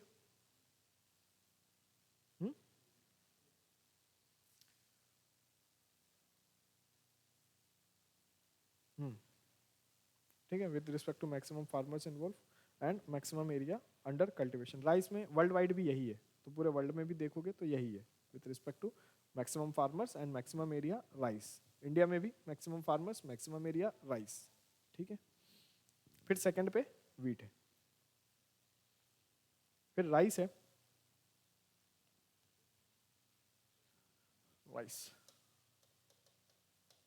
इसका वो पढ़ा होगा ना आपने, बायोलॉजिकल नाम होता है कुछ, पता है आपको? जैसे बाकी चीज़ों के भी, सब चीज़ों के नाम होते हैं ना, प्लांट्स वगैरह के नाम सुने होंगे आपने, है ना, ऐसे कुछ बायोलॉजिकल नाम नेम होते हैं इनके। तो इसका कुछ पता है आपको, राइस का क्या होता है?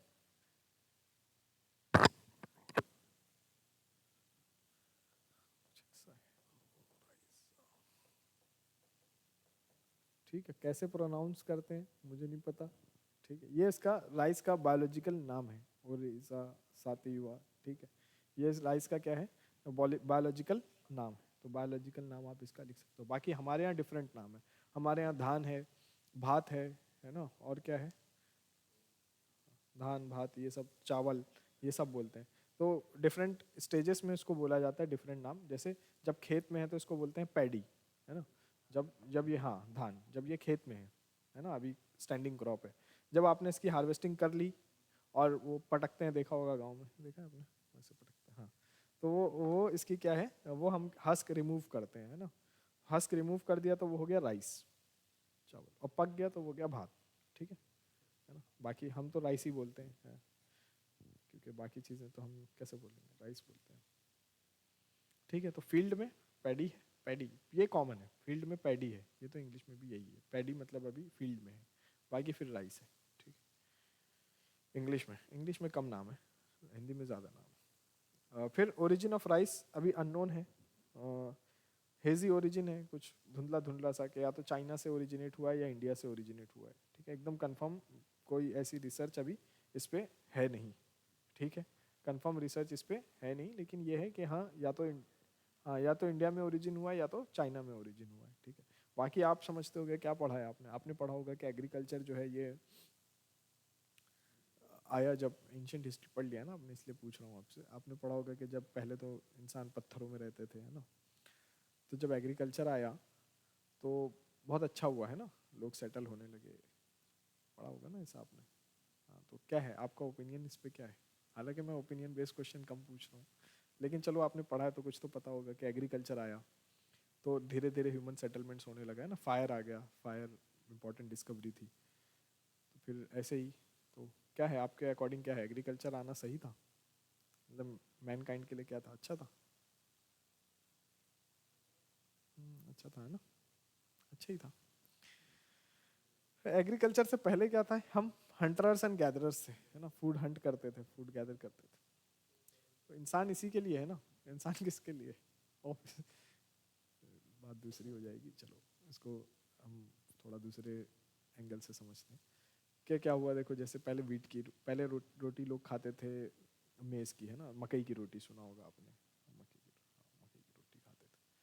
फिर ये सब ज्वार बाजरा डोमिनेंट था पहले, है ना, ज्वार बाजरा यही चलता था। फिर हमने क्या देखा, गेहूं की रोटी जो है वो पतली पतली बनती है, सॉफ्ट सॉफ्ट रोटी होती है, खाने में अच्छा लगता है, कम मेहनत करनी पड़ती है, हमने वो खाना शुरू किया। फिर हमें पता चला इसमें तो ग्लूटीन होता है, इससे तो डायबिटीज़ बढ़ रहा है ना, तो अब हम धीरे धीरे फिर क्या बोल रहे हैं, चलो ज्वार बाजरा खाते हैं। फिर हमारी जो ज़्यादातर डिजीज़ेस हैं, ज़्यादा मैक्सिमम डिजीज़ेस, वो उसका कारण ये है कि हम बैठे रहते हैं, आइडियल आइडियल सिचुएशन में ज़्यादा होते हैं, है ना।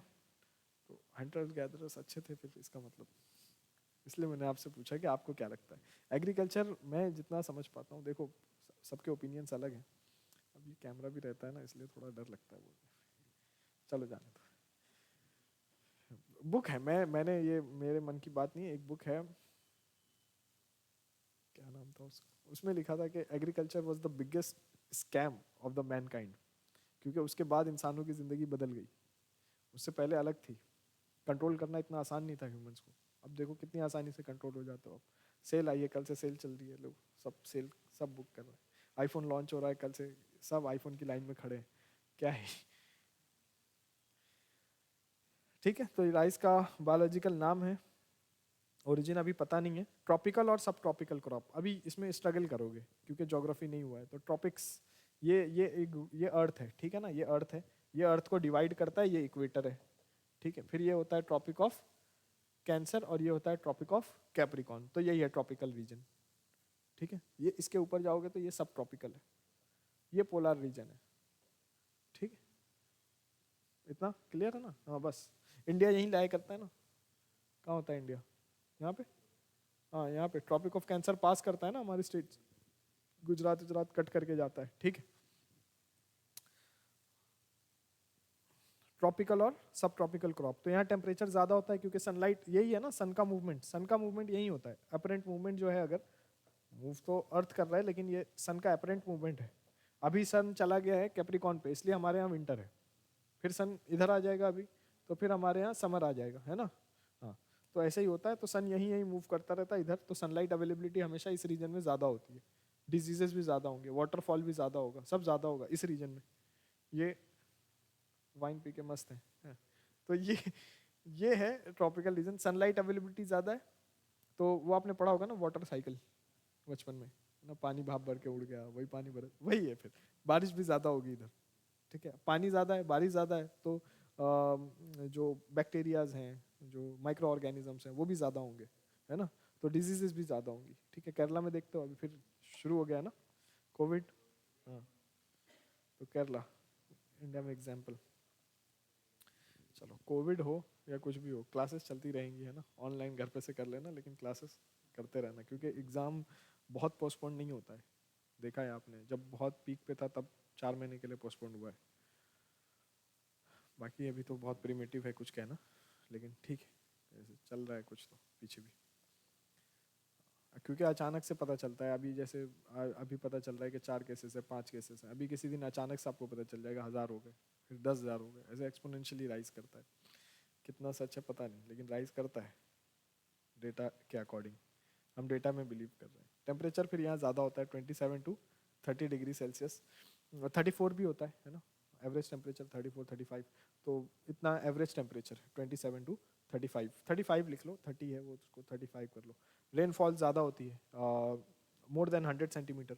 वो फिर अभी हम ज्योग्राफी चूँकि पढ़ नहीं रहे हैं ना डिटेल में, तो फिर मैं बता नहीं रहा। वो एक लाइन है, इंडिया का मैप बनाओगे ऐसे, फिर ये इंडिया है, ठीक है ना, ये इंडिया का ऐसा मैप बनाओगे ऐसा, तो ये एक लाइन है, आइसोथर्मल लाइन बोलते हैं। यहाँ पे टेम्परेचर, यहाँ पे रेनफॉल कम है, यहाँ पे रेनफॉल मोर देन 100 है, तो ये ईस्टर्न, यहाँ पे तो ज़्यादा रेनफॉल होती है, 300 200, मोर देन 250 250 300 के आसपास रेनफॉल होती है। दुनिया में सबसे ज़्यादा बारिश होती है ना, मौसिनराम, चिरापुंजी, ये सब एरिया जो है, सुना होगा ना, गारो, खासी, जैंतिया। हाँ हाँ हाँ, रेनफॉल ज़्यादा होती है, एशियन पेंट का ऐड आता था पहले, ठीक है। गारो, खासी, जैंतिया सब यहाँ पे, हाँ ट्राइबल ग्रुप्स भी हैं यहाँ, पहाड़ भी हैं, माउंटेन्स हैं ये सब, हिल है, माउंटेन नहीं, हिल है। हिल और माउंटेन में क्या है, माउंटेन चेन ऑफ हिल्स होती है ना, बहुत सारी लंबी चेन होती है, हिमालयाज है, माउंटेन हो गए हैं, छोटे छोटे होते हैं, हिल होते हैं, ठीक है। बाकी वो पार्क वाला नहीं, पार्क में जो होता है वो नहीं है ये, ठीक है। तो ये क्या है, ट्रॉपिकल एंड सब ट्रॉपिकल रीजन है, यहाँ पे टेम्परेचर ज़्यादा होगा और रेनफॉल भी ज़्यादा होगी। तो वाट राइस के लिए अभी पढ़ा ना, वाटर रिक्वायरमेंट ज़्यादा है, हाँ ठीक। फिर इसमें एक और चीज़ है कि राइस सॉइल, जो कि हम नहीं पढ़े हैं तो मैं बता देता हूँ कि एक अलूवियल सॉइल है। जो अलूवियल सॉइल जो आप देख रहे हैं ना, ये गंगा है, यमुना है, इसके किनारे हाँ सबसे ज़्यादा फर्टाइल सॉइल यही होती है ना, अलूवियल सॉइल। तो इसकी वाटर होल्डिंग कैपेसिटी भी ज़्यादा होती है। आपको देख रहे हो, खेत में पानी भर दिया तो पानी नीचे नहीं चला गया, पूरा खेत में है। फिर उसमें जो मॉइस्चर, वो वाटर कंटेंट है सॉइल में, वो सॉइल ज़्यादा रिटेन करती है। नहीं तो ऐसा हो जाए, वो ब्लैक सॉइल देखिए आपने, जो क्ले जिससे आप खेलते थे बचपन में, उसमें पानी डाल दोगे कहीं नहीं जाएगा, वो पानी वैसे ही रहेगा ऊपर ही, है ना। हाँ जाएगा नहीं ना, पोरस नहीं है, सॉइल पोरस नहीं है, तो पोरस नहीं है तो उसमें फिर कैसे ग्रो करोगे, है ना। हालांकि अभी फिर पढ़ेंगे कॉटन क्रॉप्स वगैरह में, समझ गए। एलुवियल सॉइल राइस कल्टीवेशन के लिए सबसे अच्छी है, क्ले लोम टाइप होती है, वाटर होल्डिंग कैपेसिटी ज़्यादा होती है इसकी, और ठीक है, बस इतना ही काफ़ी। राइस खाने से मिलता है क्या है, कार्बोहाइड्रेट्स। तो सुना होगा आपने, जो बेचारे वो होते हैं जिम कॉन्शियस और हेल्थ कॉन्शियस, तो फिर चावल नहीं खाते, we are reducing our carbs, है ना, कार्ब्स रिड्यूस कर रहे हैं। इन चक्करों में मत पड़ना, ठीक है, खाओ पियो अच्छे से रहो, पढ़ाई करो। वाटर इंटेंसिव क्रॉप, इतनी ज़्यादा वाटर इंटेंसिव है कि 1 kg राइस के लिए आपको 1000 लीटर्स ऑफ वाटर लग जाते हैं। अगर राइस की बात करें, जो आपको पैकेट में मिल रहा है ना मॉल में, शॉपिंग मॉल में, वो राइस की बात करें तो उसमें हज़ारों लीटर पानी लग चुका है ऑलरेडी। बासमती राइस 5000 लीटर पानी लग चुका है ऑलरेडी 1 किलो राइस में। समझ रहे हो, 1000 लीटर पानी, कुछ समझते हो आप, जो आपके ऊपर बिल्डिंग में टंकी होगी वो होगी 1000 लीटर की। तो उतना राइस, हाँ बहुत वाटर इंटेंसिव है, इसलिए राइस, इसीलिए तो देखो अभी आपको क्वेश्चन आया है यूपीएससी मेंस में कि राइस वीट इकोनॉमी का कारण क्या है और ये कैसे सही होगा। ये क्वेश्चन पूछा है उन्होंने, आपको क्यों पूछा है। हम इतना राइस उगा रहे हैं जो हम खा नहीं सकते, तो हम उगा क्यों रहे हैं, एक्सपोर्ट करने के लिए। वाटर भी तो एक्सपोर्ट हो रहा है उसके साथ, सोच के तो देखो। आपको पैसा ज़्यादा अगर मिल भी रहा है, प्रॉफिटेबल है, तो आपने 1 किलो राइस भेजा बाहर, उसके साथ क्या गया, वो 1000 लीटर पानी जो उसके साथ लगा था। कॉस्ट किसकी मिल रही है, सिर्फ राइस की, और फ्रेश वाटर, है ना। हाँ तो सोचना, ये सबके जितने की ज़रूरत है उतना कब, हम भी इंपोर्ट कर लेंगे, क्या दिक्कत है, वियतनाम से इंपोर्ट कर लेंगे, कोई परेशानी नहीं। लेकिन फिर क्या है कि अभी हम अपना राइस एक्सपोर्ट कर रहे हैं और हम खुश हैं कि हम, क्या हुआ, ज़्यादा उगा रहे हैं तो क्या हो गया, तो स्कीम्स बना लेते हैं हम ऐसे ही। 67% पॉपुलेशन को हम 1 किलो रुपये राइस देने तैयार है, क्यों देने तैयार है। हाँ कैमरा है, नहीं बोलना चाहिए सब बातें, दिक्कत हो जाएगी। ये पता चला किसी दिन मेरी वायरल वीडियो आ गई है ना, ऐसा मत करना। आप लोग बनाते हो, ये स्टूडेंट करते हैं सब काम, वीडियो बना लिया फिर ये क्या कर रहे हैं, ये सब नहीं करना चाहिए। क्या है कि क्लास को जितना आप इंगेज रखोगे तो उतनी अंडरस्टैंडिंग बेटर होगी। अब जब से ये सब हो गया है ना कि बच्चों ने स्क्रीनशॉट ले लिया, स्क्रीन रिकॉर्डिंग कर ली, ये सब कर लिया, तो फिर अब थोड़ा डर लगता है बोलने में कि आप पता नहीं क्या करोगे। अब आप ही नहीं हो ना सिर्फ, हो सकता है ऑनलाइन में और भी बहुत लोग होते हो, फिर वो डिस्कशन में हेजिटेशन होगा तो फिर सीखोगे कैसे। अब यहाँ हो इसलिए हो क्योंकि कॉलेज में कहीं ना कुछ कमी रह गई है, इसीलिए कोचिंग में हो ना, नहीं तो बिना कोचिंग के लोग पास हो जाते हैं। क्योंकि हमारा सिस्टम ऐसा है एजुकेशन का। तो फिर इसको आप अगर इस तरह से करोगे वायरल और ये क्या है, फिर बहुत ऑप्शंस स्टूडेंट के ही कम होते हैं। अल्टीमेटली लॉस स्टूडेंट को होगा, टीचर का क्या, नहीं बोलेगा। ये बात है। चलो फिर भी मैं तो बहुत कुछ बोल ही दे रहा हूँ, पता नहीं। इन इंडिया फार्मर्स फॉलो अच्छा ऊपर ही चल रहे हैं अभी हम। सोइंग सीजन मई जून में होता है, बारिश से पहले पहले कर लेते हैं सोइंग, फिर उसके बाद बारिश हो जाती है। Farmers fill the water in fields and then go for plantation. Water logged condition देखा होगा, खेतों में पानी भरा रहता है, उसके बहुत सारे डिसएडवांटेज हैं, अभी धीरे धीरे सारे पढ़ रहे हैं हम अभी, ठीक है। In India farmers follow transplantation technique. Transplantation technique क्या होती है, देखो मैं आपको बताता हूँ, बहुत आसान है। हालांकि अभी जब से बॉलीवुड एक्टर का वीडियो वायरल हुआ है तो सबको पता चल गया क्या होता है। ये फार्म है आपका, इसमें आपको पूरे में राइस कल्टीवेशन करनी है।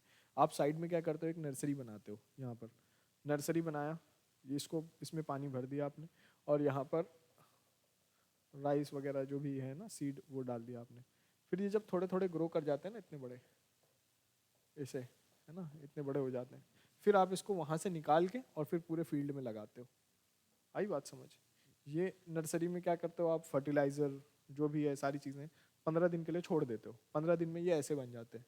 जब ये ऐसे बन जाते हैं तो फिर आप उसको निकाल के, इसको बोलते हैं सैम्पलिंग्स। फिर सैम्पलिंग्स को सारे जगह लगाते हो। देखा होगा ना आपने, वीडियो नहीं देखा लोगों के, वो अभी है ना फेमस एक्टर है, उनकी वीडियो है कि ऐसे पानी में खेत में ऐसे घुसे हुए हैं, पैर में मिट्टी लगी हुई है, फिर ये ऐसे सैम्पलिंग्स निकाल के लगा रहे हैं, वही वीडियो है वो। आगे बात समझ। ट्रांसप्लांटेशन समझ में, ट्रांसप्लांटेशन यहाँ से उठा के फिर लगाया, ट्रांसप्लांटेशन एक जगह से दूसरी जगह मूव।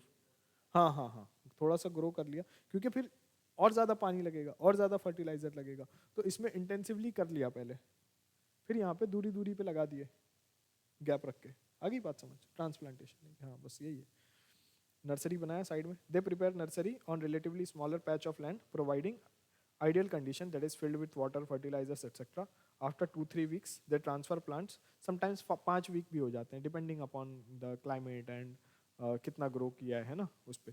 तो 2-3 वीक लिखा है, लेकिन वो एकदम परफेक्ट नहीं है, 5 वीक भी लग जाते हैं। तो ऐसा ब्रैकेट में 5 भी लिख ही लो, 5 ब्रैकेट में।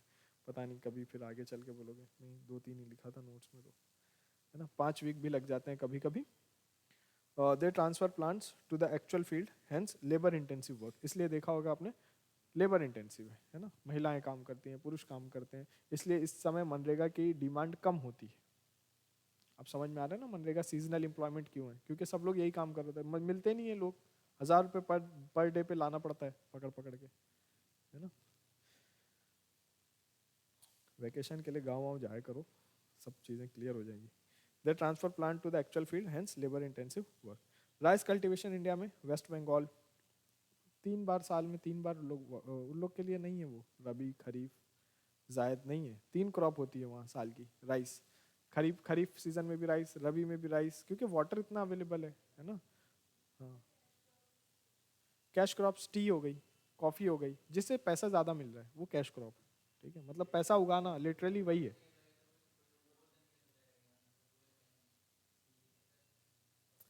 हाँ कैश क्रॉप है, टोबैको है, कैश क्रॉप है, नहीं लिखा है उधर, ज़रूरी नहीं है वही सारी चीज़ें जो लॉन्ग टर्म है, जिससे पैसा अच्छा मिलता है वो कैश क्रॉप है। अरे पूरा मॉडर्न हिस्ट्री उसी पे है ना, इंडिगो रिवोल्यूशन, इंडिगो की कल्टीवेशन के खिलाफ ही लोग कर रहे हैं। फिर West Bengal, UP, Bihar, North East, Jammu and Kashmir, Krishna and Godavari delta, Punjab, Haryana, parts of Rajasthan. Traditionally ये सब वीट एरिया था, पंजाब, हरियाणा और राजस्थान, ये जो अलवर डिस्ट्रिक्ट वगैरह है ना राजस्थान के, ये सब कैसे थे, ट्रेडिशनली वीट एरिया, ये वीट प्रोड्यूस करते थे शुरू से। लेकिन अब चूंकि राइस पे पैसा सरकार देने लगी है, एमएसपी है, मिनिमम सपोर्ट प्राइस, सरकार देती है वो पैसा कि आपको मंडी में कितना, छोड़ दो आप, आपने राइस उगाया है, आप हमारे यहाँ लेके आओ और आपको इतना पैसा दिया जाएगा। और वो एमएसपी तय होता है दोनों चीज़ों को लेकर, सरकार किसान की इनपुट कॉस्ट को भी लेकर और किसान के प्रॉफिट को भी लेकर, दोनों चीज़ों को लेकर कैलकुलेट होता है। इकोनॉमी में पढ़ेंगे उसका पूरा फॉर्मूला कैसे कैलकुलेट करते हैं। अभी समझ लो सरकार एक प्राइस फिक्स कर देती है कि इतने प्राइस आपको मिलेगा ही राइस का, बाकी चीज़ों में अनसर्टेनिटी है, डिमांड नहीं है तो नहीं बिकेगा। लेकिन राइस क्रॉप, राइस और वीट दोनों में फिक्स है, ओपन प्रोक्योरमेंट है। ओपन प्रोक्योरमेंट का मतलब ये है कि जितना आप लाओगे सरकार उतना खरीदेगी, आपको मना नहीं करेगी कि हमको नहीं चाहिए, ये है ओपन प्रोक्योरमेंट। हालांकि एमएसपी अनाउंस होती है 23 क्रॉप्स पे, एमएसपी जो अनाउंस होती है वो 23 क्रॉप्स पे अनाउंस होती है, लेकिन वो सरकार देती नहीं है सब पे, ओपन प्रोक्योरमेंट नहीं है। जितनी जरूरत है उतना ले लिया, नहीं जरूरत है नहीं लिया। लेकिन राइस और वीट में है ओपन प्रोक्योरमेंट, आप जितना लेके आओगे सब लेना पड़ेगा। नहीं समझ में आई बात? हाँ ठीक है, तो इसलिए ये राइस भी उगाने लगे। ठीक है, traditionally wheat area but rice cultivation due to irrigation facility. और पानी अवेलेबल है, पानी अवेलेबल है। एक तो पंजाब है तो रिवर्स है, दूसरा ग्राउंड वाटर अवेलेबिलिटी भी बहुत ज़्यादा है। जम्मू एंड कश्मीर का तो पता है ना, जम्मू एंड कश्मीर में खाना अलग है, रोटी अलग है, चावल अलग है। अगर आप बोल रहे हो कि खाना खाना है मतलब राइस खाना है, वहाँ का वहाँ roti is altogether different thing, रोटी खाने में नहीं इंक्लूड है, पता होगा ना आपको। हाँ, जम्मू एंड कश्मीर बोलते हैं हमारा पार्ट है, कितना पार्ट है फिर समझते हो आप। Rice is stable diet, rice is the only diet. रोट हाँ, और रोटी का ऐसा है कि वहाँ आपको अलग से मांगनी पड़ेगी। अगर आप कहीं होटल में गए हो खाना खाने, हाँ वो खाने में इंक्लूडेड नहीं है। रोटी खा रहे हो मतलब आप गरीब हो, चावल नहीं है आपके पास। ये वहाँ का कल्चर है इस तरह का। ठीक है, अब ये जो ट्रांसप्लांटेशन है ना, ये ट्रांसप्लांटेशन मेथड जो मैंने आपको बताया, इसमें ग्रीन हाउस गैस एक रिलीज होती है, मीथेन। जब आप अभी इकोलॉजी इन्वायरमेंट पढ़ोगे तो आपको समझ में आएगा कि paddy fields are important source of green house gases, that is methane. Methane वहीं से रिलीज होती है, बड़ा सोर्स है एक, पानी भरा होता है ना, मीथेन रिलीज होती है। ग्रीन हाउस गैस का डिसएडवांटेज क्या है? ग्रीन हाउस गैसेस क्या है, एक बार मैं ही समझा देता हूँ, है ना, क्योंकि क्या पता फिर बाकी बार बार सब सुनते होगे कार्बन डाइऑक्साइड रिलीज हो रहा है, ग्रीन हाउस गैस रिलीज हो रही है, इससे ग्लोबल वार्मिंग बढ़ रही है। तो हो गया है कि कैसे होती। हाँ, ये सन है, ठीक है, this sun, this is incoming solar radiations. ये आ रही हैं इनकमिंग सोलर रेडिएशंस आ रही हैं, ये सन से लाइट आ रही है ना, अर्थ पर। ये क्या हो गया ऐसे, कभी ये आ रहा है कभी ये आ रहा है। चलो, ये सन से लाइट आ रही है।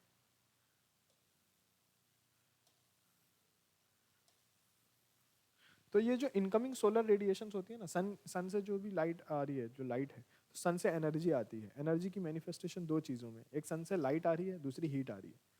Heat and light both are manifestations of energy of sun. Sun से दोनों चीज़ें आ रही है। तो ये जो है ये शॉर्टर वेवलेंथ होती है, इनकमिंग सोलर रेडिएशन। ये जो इनकमिंग सोलर रेडिएशन है ना, इनकमिंग सोलर रेडिएशंस ये आ रही हैं, जो ये कैसी होती हैं, शॉर्टर वेव्स, वेवलेंथ कम होती है। वेवलेंथ समझते हो ना आप, अगर मैं ऐसे वेव को बना रहा हूं तो ये हो गई शॉर्टर वेवलेंथ, ये हो गई लॉन्गर वेवलेंथ। आ रही बात समझ में? ये जो वाईफाई शॉर्टर वेवलेंथ, और शॉर्ट और शॉर्ट, जितनी शॉर्ट होगी उतनी तेजी से ट्रैवल करेगी। Microwave oven shorter wavelength, micro समझ में नाम से, माइक्रोवेव, माइक्रो लेंथ होती है एक वेव की।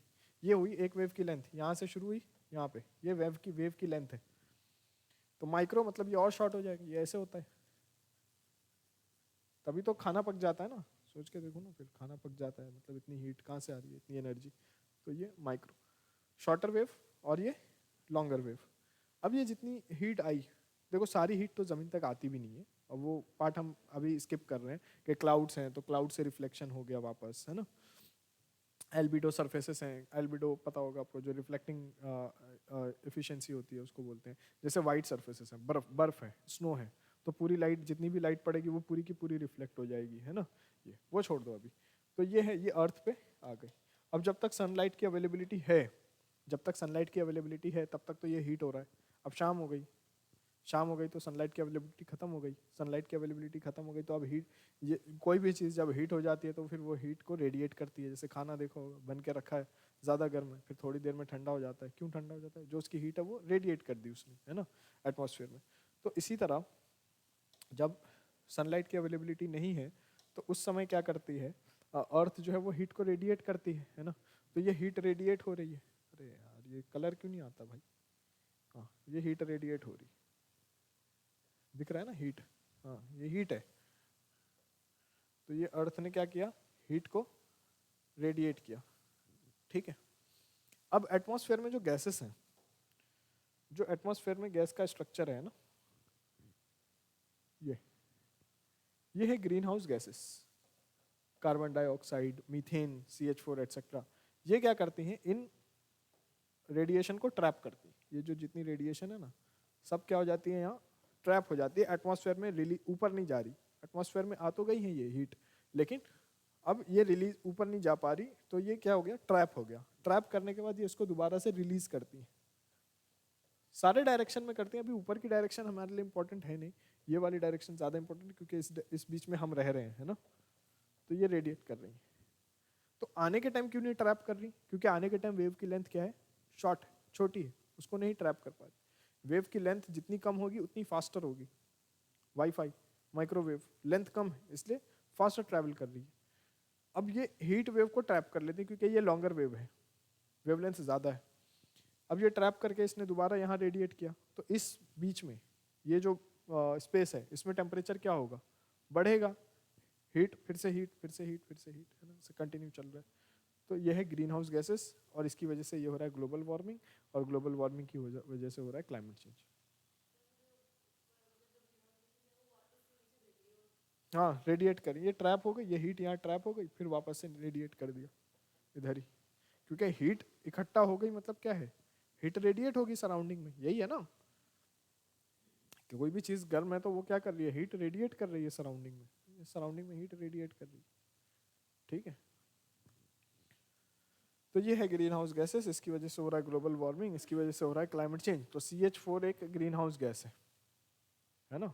तो पैडी फील्ड है वो ग्रीन हाउस गैसेस को इमिट कर रही है, है ना। जो देखा होगा आपने, जो, चलो बता दूंगा आगे, है ना।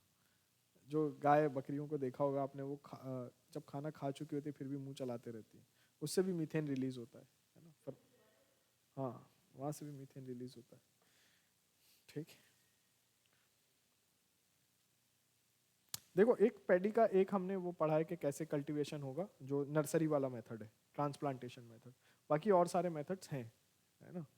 तो अगर लिखना है तो लिखा देता हूँ मैं जल्दी से।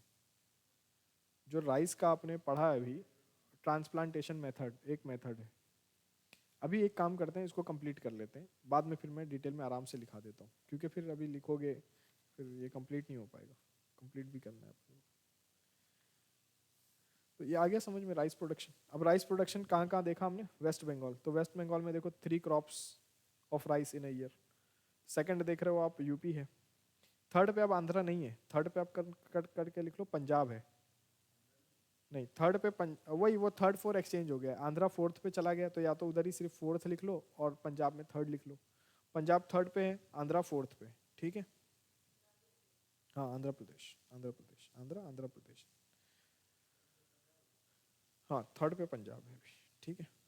तो वो फोटो में दिख रहा होगा आपको कौन कहाँ है ना। जम्मू एंड कश्मीर में दिख रहा है थोड़ा सा, फिर हरियाणा पंजाब में दिख रहा है, फिर यूपी बिहार दिख रहा है, फिर वेस्ट बंगाल में दिख रहा है, फिर नॉर्थ ईस्ट में थोड़ा दिख रहा है, थोड़ा गुजरात में दिख रहा है ना। फिर थोड़ा साउथ में दिख रहा है, केरला तमिलनाडु साइड में दिख रहा है ना। हाँ मैप देख के आइडिया लगा ले रहे होगे ना आप कहाँ पर क्या है, ठीक ठीक, ओके ओके ओके, चलो ठीक। बाकी मेरे को एक बार याद दिला देना कि और कौन से मेथड्स हैं राइस कल्टीवेशन के, तो मैं लिखवा दूंगा, एक DRI और एक SRI मेथड है वो लिखवा दूंगा। अभी यहाँ पर हम अगली क्रॉप पे पढ़ेंगे। अच्छा, वैरायटी ऑफ राइस देख लेते हैं।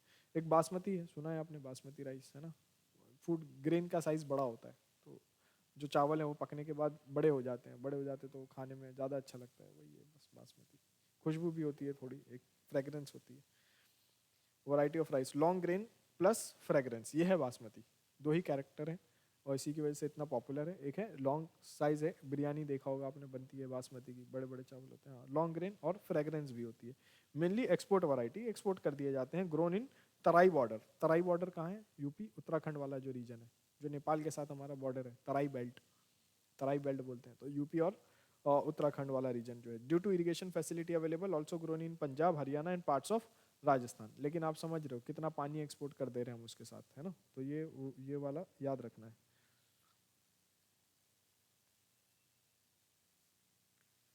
चलो राइट साइड में थोड़ा स्पेस है ना, वहाँ लिख लो Pusa institute of agriculture, Pusa road है ना, पता है ना, Pusa institute of agriculture, Pusa institute of agriculture has produced number of basmati variety, number of hybrid basmati variety.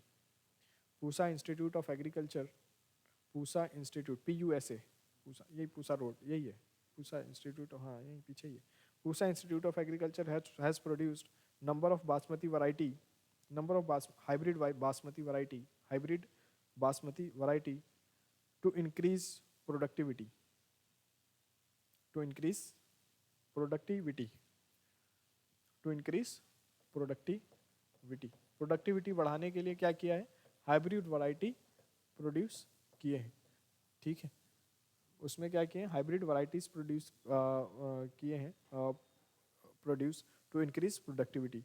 उसमें ये सारे इनके नाम रख दिए, पूसा 44, ठीक है, पूसा 1121 और क्या है एक पूसा 1509,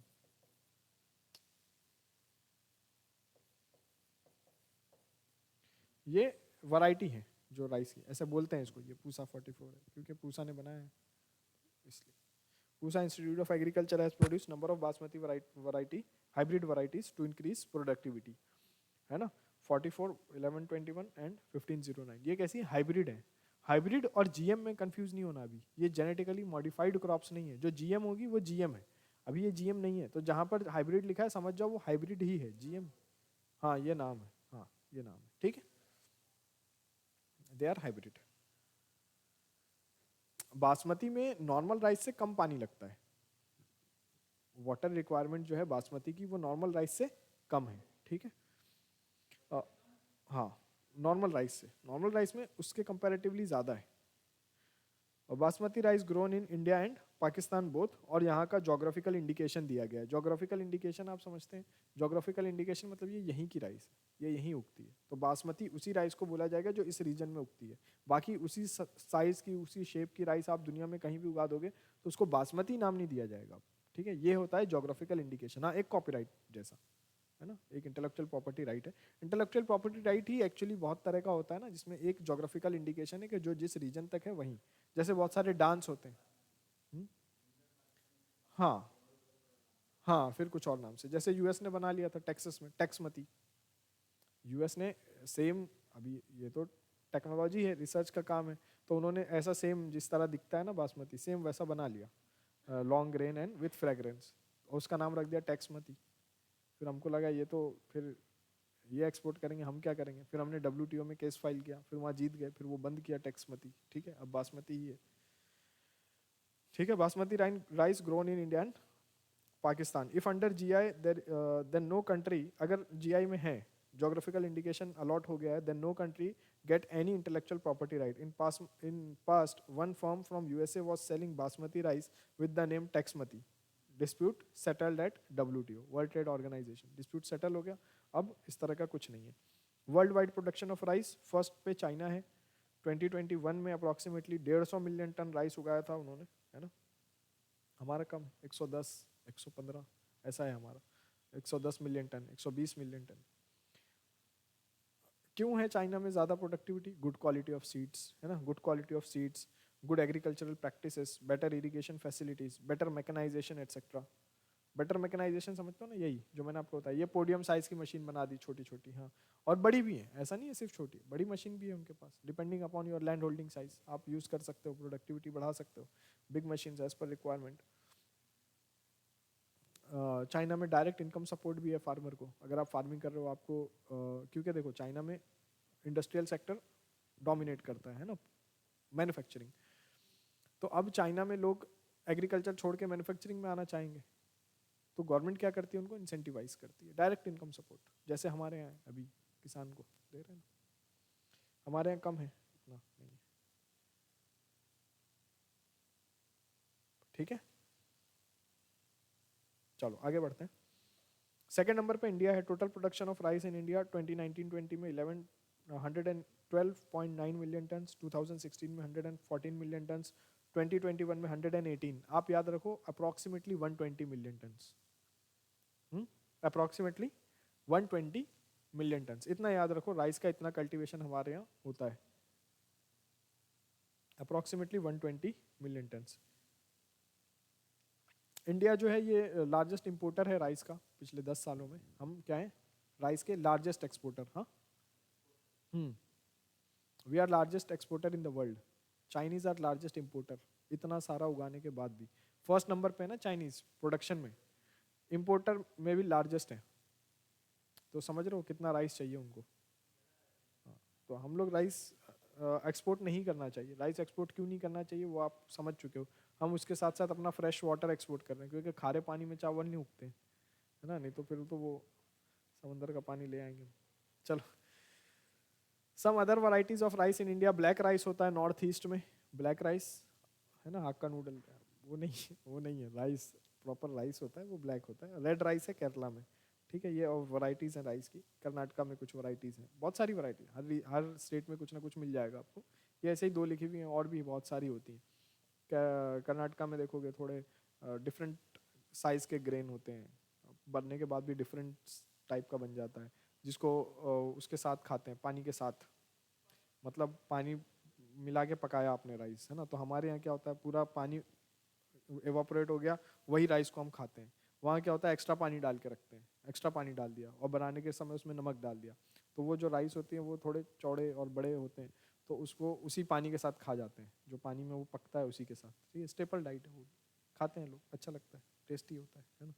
उसमें थोड़ा सा घी डाल दिया फिर और अच्छा हो जाता है, थोड़ी सी सब्जी डाल दी और अच्छा हो जाता है। दाल की ज़रूरत नहीं है उसमें, ऐसा है वो। यहाँ नॉर्थ इंडिया में भी चलता था पहले, अब कम हो गया है ना। उसको बोलते हैं उगरा भात, बोलते हैं उग्र, पानी के साथ होता है वो, उगरा भात ऐसे बोलते हैं। अभी आप लोग दिल्ली में रहते हो ना। Some other varieties of rice in India: black rice, red rice, etc. India is topmost exporter of rice in the world, though we import some variety of rice from Vietnam, Thailand, etc. तो हम कुछ varieties import भी करते हैं, लेकिन हम ज़्यादा export करते हैं, ठीक है। As rice consumes lot of water to grow in field, it is being said that when we export rice, we export water also. ये समझा चुका हूँ मैं आपको। As India is a water stressed country, water scarce नहीं है हम, but water stressed हैं, ठीक है, water stressed country। थोड़ा स्ट्रेस है वाटर का, है ना, जो आप देखते हो टंकियों से गिर के बह रहा होता है रोज सुबह के समय, उसको रोकना है, खत्म करना है। फिर दूसरा आप देखते हो गाड़ी धोते हैं लोग, है ना, गाड़ी दांत धोते हैं, और भी राइस पानी का आप यूज़ देख सकते हो, बहुत जुडिशियस यूज़ नहीं करते हम, है ना। पानी का जुडिशियस यूज़ होना चाहिए, क्योंकि फ्रेश वाटर की अवेलेबिलिटी धीरे धीरे क्या हो रही है, कम हो रही है। क्लाइमेट चेंज है, ग्लोबल वार्मिंग है। जो ग्लेशियर्स थे, जो ग्लेशियर जब समर सीजन होता है तो वो ग्लेशियर पिघलते हैं, और फिर जब वो मेल्ट होते हैं तो आप देखते हो कि रिवर में पानी आता है, लेकिन अब वो ग्लेशियर बचे ही नहीं है, तो पानी आएगा कहाँ से, मतलब पानी नहीं होगा अब समर सीजन में। आने वाले समय में जब समर होगा तब पानी नहीं होगा, है ना, ग्लेशियर ही नहीं है, तो आने वाले समय में ये होने वाला है। तो अभी पानी का जुडिशियस यूज़ होना चाहिए। हम क्या करते हैं, देखो आप कपड़े धोने के लिए कितना सारा डिटर्जेंट, कितना सारा वो पानी फेंक रहे होते हैं बार बार, वो पानी को फेंक, वो तो अब किसी काम का नहीं रहा ना। डिटर्जेंट वाला पानी किसी काम का है नहीं, वो तो पोल्यूटेड वाटर हो गया, तो खत्म, कहानी उसकी खत्म हो गई। कम डिटर्जेंट में भी कपड़े साफ धुल जाते हैं, ठीक है। We must consider agroclimatic condition, that is rainfall. तो वाटर इंटेंसिव क्रॉप है, तो हमें ध्यान देना चाहिए कि कहाँ पर उगाना सही है, कहाँ पर नहीं। अब अगर ग्राउंड वाटर निकाल के आप राइस ग्रो करा रहे हो तो उसका क्या मतलब है, आने वाले समय में ग्राउंड वाटर पीने के लिए पानी की कमी हो जाएगी। तो आप एग्रोक्लाइमेटिक, वही एग्रीकल्चर के लिए कौन सा क्लाइमेट बेटर है, तो अभी राइस के लिए कहाँ पर राइस बेटर है, जहाँ बहुत सारी बारिश होती है, तो नॉर्थ ईस्ट हो गया, है ना। थोड़ा जो हमारा ज़्यादा रेनफॉल वाला एरिया है वो हो गया। अभी अगर इसको हम ग्राउंड वाटर निकाल के और राइस ग्रो कर रहे हैं, और फिर वो राइस हम एक्सपोर्ट कर रहे हैं, तो हम कर क्या रहे हैं पूरे प्रोसेस में, राइस भी एक्सपोर्ट कर रहे हैं, वाटर भी एक्सपोर्ट कर रहे हैं, और सोच रहे हैं वाह रिम्यूनरेशन जनरेट हो गया। नहीं, फ्यूचर ये है वो जो हम बात कर रहे थे इंटर जनरेशनल इक्विटी की, ये है। आप ऐसे कॉम्प्रोमाइज़ कर रहे हो उनके अपॉर्चुनिटीज़ को आने वाले समय में, ठीक। Temperature, variety of soil, physiography etcetera to decide the type of crop to be sown. तो ये सारी चीज़ें हमें कंसिडर करनी चाहिए कि किस तरह की सॉइल है, इस तरह की सॉइल में राइस होती है या नहीं, बेटर एफिशिएंसी के साथ राइस मिलेगी या नहीं। नहीं तो उगाने के लिए तो बहुत सारी चीज़ें हैं ना। अभी तो देखा हमने, राइस के अलावा आप मिलेट्स उगा सकते हो, मिलेट्स का प्रोडक्शन कम है, डिमांड ज़्यादा, अब डिमांड तो बढ़ रही है ना। अब तो जो न्यूट्रिशियस और डाइट कॉन्शियस लोग हैं वो तो बोल रहे हैं ना कि बाजरा खाओ, रागी खाओ, रागी के बिस्कुट्स आ गए हैं, देखो वो 50 रुपए का 2 बिस्किट देते हैं। तो क्या है ये, धीरे धीरे अब इनको देखो, हमारे यहाँ सारी चीज़ें थी, हमारे यहाँ रिफाइन नहीं था। जैसे उसको लुक्रेटिव कैसा बनाना है, बिल्कुल अच्छा एक डब्बा बना दिया, उसमें 4 बिस्किट ऐसे रख दिए, ऐसे उठा के ले आ रहे हो आप, तो आप 50 रुपए देने तैयार हो उसकी पैकिंग देख के, है उसमें रागी। ठीक है। Hence, in Punjab, Haryana, and some parts of Rajasthan, some other crops shall be promoted and rice cultivation shall be discouraged. Farm protest हो गया, देखा आपने, है ना। डिस्करेज करना किसी चीज़ को इतना आसान नहीं है। एक्चुअली मिस इन्फॉर्मेशन का कॉन्सेप्ट है। जो हम एजुकेशन वाली चीज़ें पढ़ रहे थे ना, वो यहीं से लिंक्ड है। जो हम एजुकेशन का पढ़ रहे थे कि एजुकेशन क्यों इम्पोर्टेंट है। People can not fool you if you are well read. उसमें आपने देखा होगा फार्म, ये कैमरे पे बोलना दिक्कत है ना। अच्छा, अरे तो आप लोग भी कर सकते हो ना कुछ भी। अभी देखो उसमें क्या है, मैं डिमांड्स आपने अगर उनकी सुनी होगी तो उनकी डिमांड थी एमएसपी को स्टैट्यूटरी ऑब्लिगेशन बनाना है। दिस इज क्या है ये, क्या है, क्या डिमांड है? कॉन्स्टिट्यूशनल स्टैट्यूटरी राइट चाहिए कि इसको आप वो बना दो एमएसपी को। हाँ, क्यों? मतलब आप परमानेंटली डिपेंडेंट रहना चाहते हो? क्या क्या बताया आपने फार्मर्स को? क्यों फार्मर्स ये डिमांड कर रहे हैं कि हमको आप एमएसपी दो? मतलब वही है ना, आप हमेशा पुअर रहना चाहते हो। आप वो चीज़ें ग्रो करो जिसकी मार्केट में ज़्यादा डिमांड है। क्यों राइस और वीट ग्रो करना है? क्यों ग्राउंड वाटर एक्सट्रैक्ट करके राइस ग्रो करना है? नहीं है ज़रूरत। हम जितना राइस खा सकते हैं उससे बहुत ज़्यादा उगा रहे हैं। नहीं खा सकता हम 120 मिलियन टन। हमारे यहाँ 55 मिलियन टन फूड ग्रेन जो है चूहे खा गए हैं, क्योंकि हमारे पास रखने के लिए जगह नहीं है। एफसीआई के गोडाउन्स नहीं है। FCI food corporation of India, वही उसी का काम है ना। ये जितने भी जितना भी फूड ग्रेन सरकार परचेस करती है और आपको पीडीएस शॉप के थ्रू देती है, ये एफसीआई के गोडाउन्स में होता है। इतना सारा परचेस कर लेते हैं हम कि गोडाउन में रखने की जगह नहीं होती है। आपने देखा होगा रेलवे ट्रैक्स के बाहर रखे रहते हैं। देखा है, रेलवे ट्रैक्स के बाहर बोरे में रखे रहता है। वो राइस है, वो वीट है, खाने की चीज है, चूहे खा जाते हैं। 55 मिलियन टन अनाज खा गए चूहे। क्यों उगाना है राइस इतना फिर, जब आपकी कैपेसिटी नहीं है? नहीं उगाना है। आप क्यों दे रहे हो 1 रुपए किलो राइस? मेरे को समझा दो। गरीब है ना, आप उनको डायरेक्ट बेनिफिट ट्रांसफर दो। क्या रीजन है? क्या कोई कोई सेंस नहीं है। 67% पॉपुलेशन को जरूरत है 1 किलो राइस की, 1 रुपए किलो राइस की। सोचो, जब ये गवर्नमेंट नहीं कर पा रही है उसको खत्म, तो और कौन सी गवर्नमेंट खत्म करेगी? ये तो सबसे स्ट्रांग गवर्नमेंट है अभी। वो नहीं कर सकते, उनकी वो डर रहे कि सरकार गिर जाएगी हमारी। फिर फार्मर्स प्रोटेस्ट होता है, उसमें बोलते हैं इनको एमएसपी राइट बनाओ। क्यों? आप ग्रो नहीं करना चाहते, आप परपेचुअली डिपेंडेंट रहना चाहते हो स्टेट एड पे। ये बताया आपने फार्मर को। एक सबसे हंसी की बात मैं आपको बताता हूँ, उसमें प्रोटेस्ट में ये कह रहे थे लोग कि ये जो 3 लॉ आए हैं इससे फार्मर की जमीन चली जाएगी। सेक्शन 3A है एक्ट का, उसमें लिखा था कि किसी भी कंडीशन में फार्मर अपनी लैंड लीज नहीं कर सकते। किसी भी कंडीशन में कॉर्पोरेट्स को लैंड लीज ही नहीं कर सकते।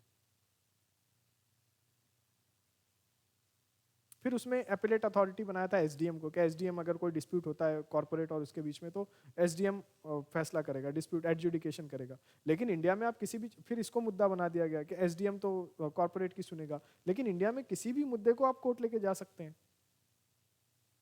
कि मेरे साथ फोर्जरी हुई है, किसी भी मुद्दे को ले जा सकते हैं ना। उसमें तो वो एक्ट के थ्रू इसको बनाया है, लेकिन ऐसा नहीं है कि किसान जा नहीं सकता। हाँ, किसान के पास अपॉर्चुनिटी कितनी है जाने की, उस पर बात होनी चाहिए। तो वो तो हर केस में है, क्रिमिनल मैटर में भी है।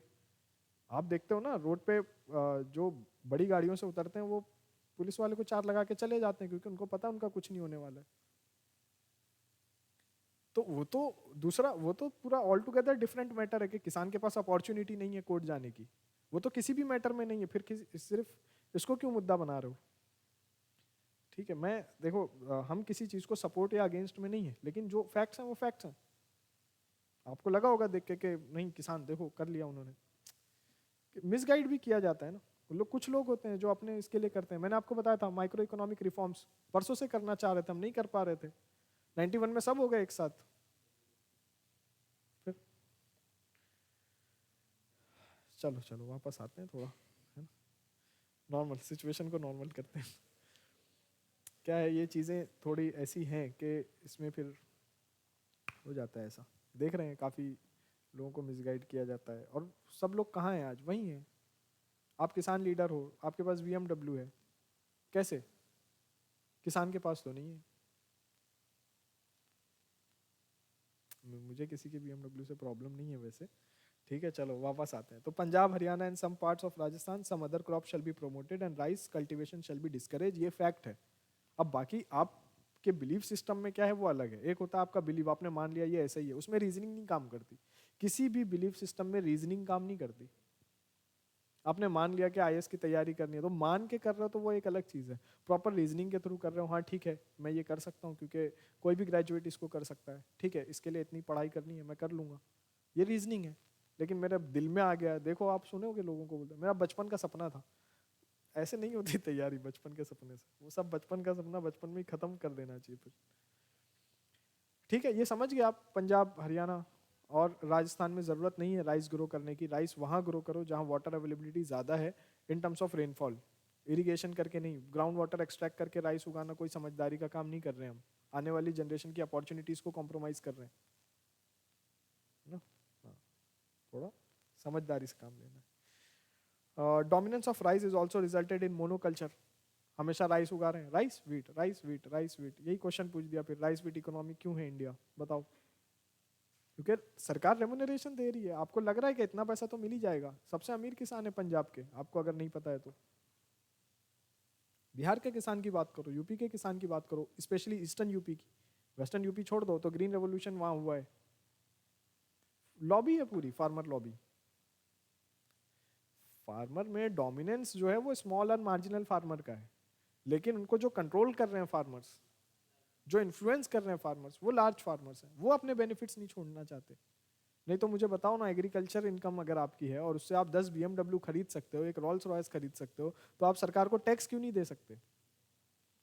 लेकिन जैसे ही बात होगी कि एग्रीकल्चर इनकम पे टैक्स लगाना है, तुरंत देखना आप the Hindu, specially the Hindu reasonable अखबार है, देखना आप कैसे बात करेंगे वो लोग फिर अपने एडिटोरियल्स में कि गवर्नमेंट किसानों को नहीं छोड़ रही।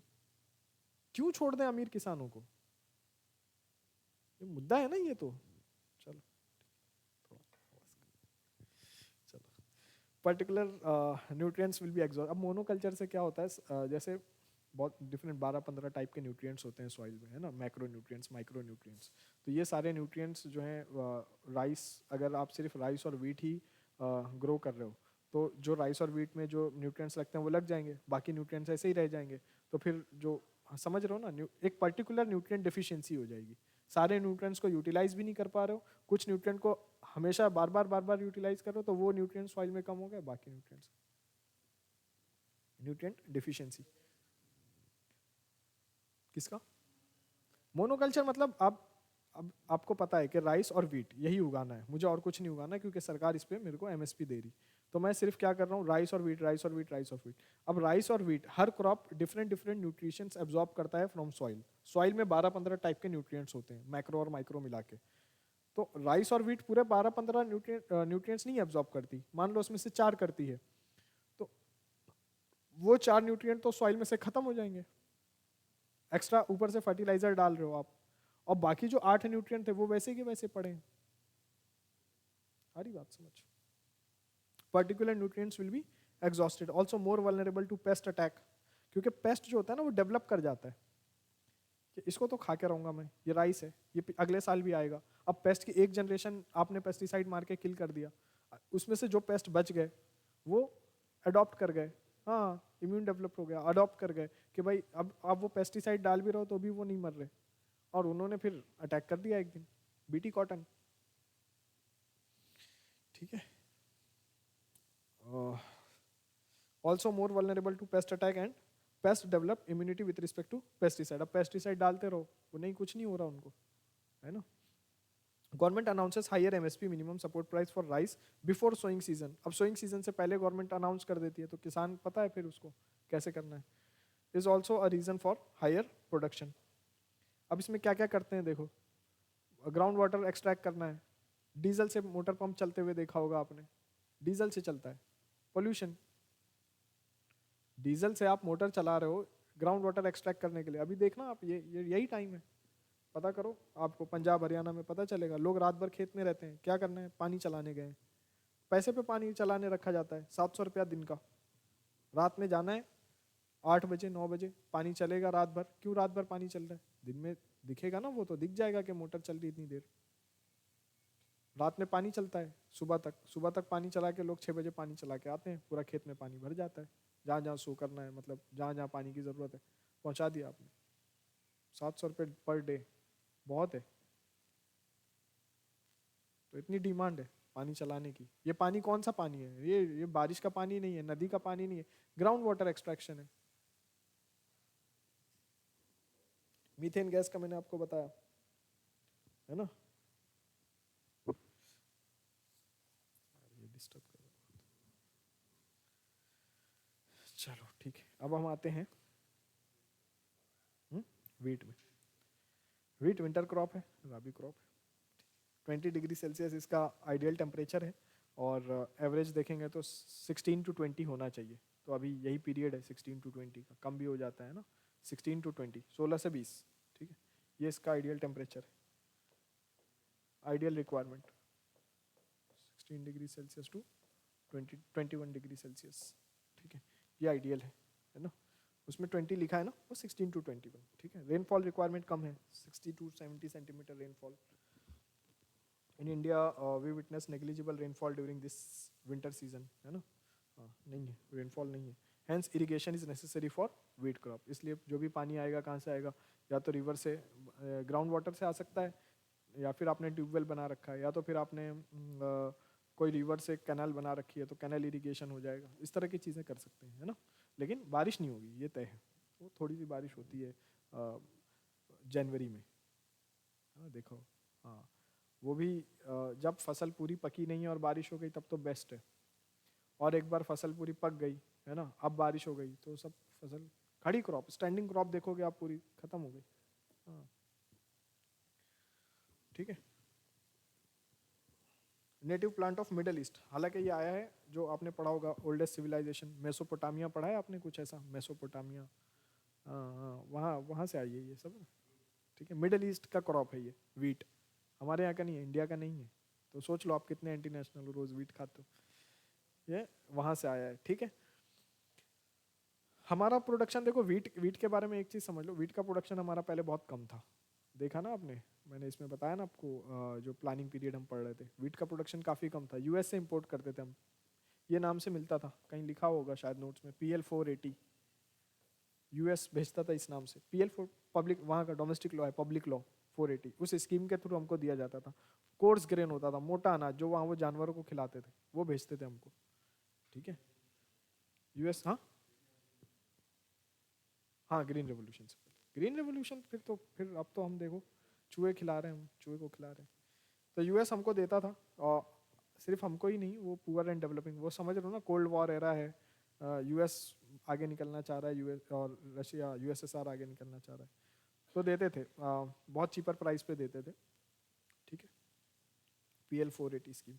चलो, विंटर राबी क्रॉप है, ये टेम्परेचर है, रेनफॉल रिक्वायरमेंट ये है। इन इंडिया वो इरिगेशन से ही होगा। Irrigation provides timeliness in availability of water which results in higher productivity, है ना। इरिगेशन में क्या है, पंप लगाना है, पानी निकालना है, यूज़ करना है, वो तो है नहीं, रेनफॉल पे डिपेंडेंसी तो है नहीं। वीट कहाँ कहाँ पे होता है, वो मैप दिख रहा होगा आपको, है ना, Punjab, Haryana, Rajasthan, MP, western UP. India has high yielding variety, HYV seeds हमने यूज़ किया 1960s में, ये पढ़ा है हमने प्लानिंग पीरियड में, डिटेल में नहीं डिस्कस किया था। अभी एग्रीकल्चर वहाँ भी पढ़ेंगे ना, इकोनॉमी में थोड़ा वहाँ देख लेंगे। प्रोफेसर नॉर्मन बॉडलॉग, ये अमेरिका के थे, was working in Mexican institute, तो इसलिए उसको मैक्सिकन वीट भी बोलते हैं, ठीक है। Introduced as a dwarf seed of wheat, dwarf इसलिए बोलते थे, इसके पौधे बड़े नहीं होते थे। हाँ हाँ, ड्वार्फ सीड बोलते थे, ये पौधे छोटे रहते थे, है ना। धान देखा होगा आपने, काफ़ी बड़े हो जाते हैं, ये छोटे रहते थे, लेकिन प्रोडक्टिविटी ज़्यादा रहती थी इसमें, ठीक है। ज़्यादा बालियाँ जो होती हैं ना उसमें, वो ज़्यादा होती थी, ठीक है। ग्रेन्स, ग्रेन समझ लो, ग्रेन ज़्यादा होते थे, ठीक है। India has high yielding variety seed, तो ड्वार्फ सीड ऑफ वीट बोलते थे। साइज छोटा होता था इनका, पौधे ज़्यादा बड़े नहीं होते थे। ही claim that if India use this seeds they will double their production of wheat within a decade, ठीक है, ऐसा सोचा गया था। वो थे अमेरिकन, लेकिन काम कर रहे थे मैक्सिकन इंस्टीट्यूट में, ठीक है ना, मैक्सिकन इंस्टीट्यूट में। मैक्सिकन रिसर्च सेंटर फॉर मेज एंड वीट, ये नाम था उसका। मैक्सिकन, ये सब ज़रूरत नहीं है, बता दे रहा हूँ। मैक्सिकन मैंने पढ़ लिया तो बताना ज़रूरी है ना। फिर बॉलॉक ने एम एस स्वामीनाथन को कांटेक्ट किया। एम एस स्वामीनाथन के बारे में पढ़ा है आपने, father of green revolution in India. So he contact M S Swaminathan in India and he convinced the then prime minister Lal Bahadur Shastri in 1966 PM gave full support to Swaminathan and HYV seed started being used। देख लिया है हमने, वो हमने पहले 7 districts लिए थे, फिर बाद में 100 डिस्ट्रिक्ट्स लिए, है ना, ये सारा पढ़ा है हमने। 1976 we observed double production as compared to 1966, तो कर लिया हमने डबल प्रोडक्शन, है ना। This phenomenal increase in productivity within a decade by good quality seed is called as green revolution. 67 से 76, ठीक है, 66 से 76, ये वाला पीरियड जो है हमारा। पंजाब, हरियाणा और western UP were chosen as irrigation facility was good. एक तो ये चीज़ थी, इरिगेशन फैसिलिटी वहाँ अच्छी थी। जैसे पंजाब में देखा ना, इतनी सारी रिवर्स हैं, तो कैनल इरिगेशन आसान था, ग्राउंड वाटर नहीं भी एक्सट्रैक्ट कर पा रहे, कैनल इरिगेशन आसान था, कैनल बना दी, नहर बना दी, है ना, कैनल इरिगेशन। फिर फार्मर की रिस्क टेकिंग एबिलिटी ज़्यादा थी यहाँ। बिहार का किसान तो ज़्यादा गरीब है, उसको रिस्क में नहीं डाल सकते, तो फिर यहाँ के फार्मर्स जो थे, पंजाब, हरियाणा और वेस्टर्न यूपी के फार्मर्स की रिस्क टेकिंग अवेलेबिलिटी ज़्यादा थी, फार्मर की रिस्क टेकिंग कैपेबिलिटी, और फार्मर के पास यहाँ पर जो फार्मर्स थे वो बहुत ज़्यादा डिपेंडेंट नहीं थे, बहुत ज़्यादा गरीबी नहीं थी, तो ठीक है, इनको आप मना सकते थे कि चलो ये करके देख सकते हैं, है ना। हाँ, chemical fertilisers and pesticides were used. अब बिहार के किसान को बोलते हैं केमिकल फर्टिलाइजर यूज़ करना है, वो डर जाता है कि ये तो क्या है, ये जहर है ना, इस तरह। The chemical fertilizers also focus was towards more mechanization, tractors, combine harvesters, happy seeder seeds, etc. ये सारी चीज़ें यूज़ हो सकती थी, ठीक है। कितने बजे की क्लास है? 3 बजे। चलो जल्दी जल्दी करते हैं, ठीक है। तो हाइब्रिड वैरायटी उसमें, ठीक है, तो एक जापानीज वैरायटी थी ये HYV सीड, जिसको हम बोलते हैं ना hybrid, high yielding variety seed. ये हाइब्रिड्स हैं। हाइब्रिड्स हैं मतलब क्या है, 2 वैरायटी को कंबाइन कर दिया, 2 वैरायटी के पॉजिटिव्स को कंबाइन कर दिया, वही है हाई यील्डिंग वैरायटी सीड्स, है ना। तो इसमें एक जापानीज वैरायटी थी और एक मैक्सिकन वैरायटी थी, याद रखने के लिए, एक जापानीज थी, एक मैक्सिकन थी, समझ लो बस इतना। हाई यील्डिंग वैरायटी सीड्स है, जो इसमें नहीं लिखा है वो याद नहीं रखना है। हाइब्रिड है तो कुछ ना कुछ 2 चीज़ें होंगी, तो एक जापानीज थी, एक मैक्सिकन थी, ऐसे। HYV सीड बेटर प्रोडक्शन, लेकिन HYV सीड स्टैंड अलोन आपकी प्रोडक्टिविटी नहीं बढ़ा देगी। HYV सीड के साथ आपको क्या चाहिए, इरिगेशन, और इरिगेशन के साथ और केमिकल फर्टिलाइजर्स, और अगर पेस्ट अटैक है तो पेस्टिसाइड्स, ठीक है। ग्रीन रेवोल्यूशन के बेनिफिट्स लिख लो, चलो, ये लिखा हुआ नहीं है उसमें ना, अलग से नोटबुक में लिख लो या पेज पे लिख लो जल्दी से।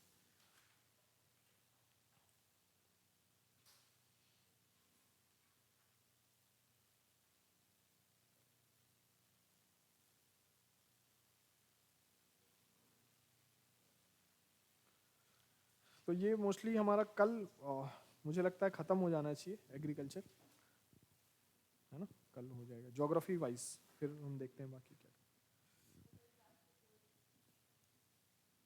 कुछ भी मुझे कुछ नहीं पता रहता इस बारे में, होपफुली यही टाइम होगा, लेकिन अगर कुछ क्लासेस शेड्यूल्ड हैं पहले से तो फिर मैडम बता देंगे आपको। अच्छा नहीं है, हाँ ठीक है, फिर रख लेंगे हम। मंडे को है, कल नहीं है ना, सिर्फ मेरी है ना, हाँ तो कल हम लंबी क्लास रख लेंगे फिर, ठीक है, 2 टॉपिक और पढ़ लेंगे, 4 घंटे की, 2 घंटे की 2 क्लास रख लेंगे, 4 घंटे में। मंडे को ऑफ है,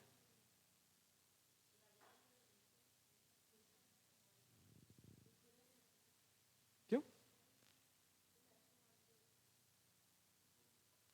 यार, मुझे तो पता है, मैंने तो, चलो होगा। चलो benefits of green revolution of India, जल्दी जल्दी लिखेंगे, बेनिफिट्स और चैलेंजेस लिख के घर चले जाएंगे। Number 1 food security. अब ज़्यादा मैं डिटेल में लिखा नहीं रहा हूँ, आपको पता है फूड सिक्योरिटी का क्या मतलब है। Benefits of green revolution in India, ठीक है। Number 1 food security. Number 2 food surplus nation. Food surplus nation, nation मतलब हम नेशन बन गए जो फूड सरप्लस है, ब्रैकेट में लिख सकते हो, exports increased, exports increased, comma, prices decreased and stabilized, production increased, exports increased, prices decreased and stabilized, prices कम हो गए, स्टेबल हो गए, ठीक है, नहीं तो पहले ज़्यादा थे। पब्लिक डिस्ट्रीब्यूट, थर्ड, सेकंड लिख लिया। देखो फर्स्ट मैंने बताया फूड सिक्योरिटी, दूसरा मैंने बताया फूड सरप्लस नेशन, ब्रैकेट में बताया एक्सपोर्ट इंक्रीज हो गया, है ना, प्राइस डिक्रीज हुआ और स्टेबलाइज हो गया। थर्ड मैंने आपको बताया public distribution system got strengthened and got established and strengthened. Public distribution system, जो राशन की दुकानें, पीडीएस, ठीक है, so PDS system got established, PDS system, public distribution system, PDS ही लिखो चलेगा, PDS system got established and strengthened. भाई ration बांटना है तो पहले राशन होता ही नहीं था, तो बांटेंगे क्या? पता होगा ना, लाल बहादुर शास्त्री जी रेडियो पे आकर एक दिन उन्होंने कहा, ऑल इंडिया रेडियो पे, कि आज के दिन हमारे पास सफिशिएंट फूड नहीं है, तो आज के दिन हम लोग पूरा उपवास रखेंगे, आज के दिन फास्ट रखेंगे, है ना। तो ये कंडीशन थी, लेकिन फिर जब ग्रीन रेवोल्यूशन हो गया और प्रोडक्शन इतना बढ़ गया हमारा, तो हमने क्या किया, पीडीएस सिस्टम बनाया, इस्टेब्लिश किया, स्ट्रेंथन किया, ठीक है। नेक्स्ट लिखो, फोर्थ, रिडक्शन इन पॉवर्टी। खाने के लिए सबसे ज़्यादा ज़रूरी है ना, फिर खाना आ गया तो पॉवर्टी थोड़ी घट गई, रिडक्शन इन पॉवर्टी। नेक्स्ट लिखो, इंडस्ट्रियल ग्रोथ, इंडस्ट्री कैसे ग्रो कर जाएगी, इंडस्ट्रियल ग्रोथ ब्रैकेट में लिख लो। क्या रीज़न है इंडस्ट्रियल ग्रोथ के? केमिकल फर्टिलाइजर्स प्लांट लग गए इसके, chemical fertiliser plants. Poverty reduction लिख लिया था फोर्थ, फिर फिफ्थ में है इंडस्ट्रियल ग्रोथ। इंडस्ट्रियल ग्रोथ में क्या है? हाँ, केमिकल फर्टिलाइजर के प्लांट लग गए, है ना, pesticides plants, tractor appliances etcetera, tractor and appliances, equipments and appliances, बाकी सारी चीज़ें जो उसके साथ आती हैं वो। कितने बजे क्लास है? 3 बजे। एम्प्लॉयमेंट जनरेशन, हाँ employment generation next. Fifth industrial growth था, sixth employment generation. Mindset of farmers got changed, mindset, किसान के सोचने की क्षमताएं, mindset of farmers got changed from subsistence farming to commercial farming. बाकी दूसरों को आप अमीर होता हुआ देख रहे हो ना, तो आपको भी अमीर बनना है ना, तो mindset of farmers got change from subsistence farming to commercial farming. Subsistence farming जो आप अपने लिए उगा रहे हो, सब्सिस्टेंस, कमर्शियल फार्मिंग जो आप मार्केट में बेचने के लिए उगा रहे हो, ठीक है। तो फार्मर्स का माइंडसेट चेंज हो गया कि अब सिर्फ सब्सिस्टेंस फार्मिंग नहीं करनी है, और इसके साथ क्या करनी है, कमर्शियल फार्मिंग भी करनी है, ठीक है। ठीक है, लास्ट लिखो, government push to other crops, government push, PUSH, push to other crops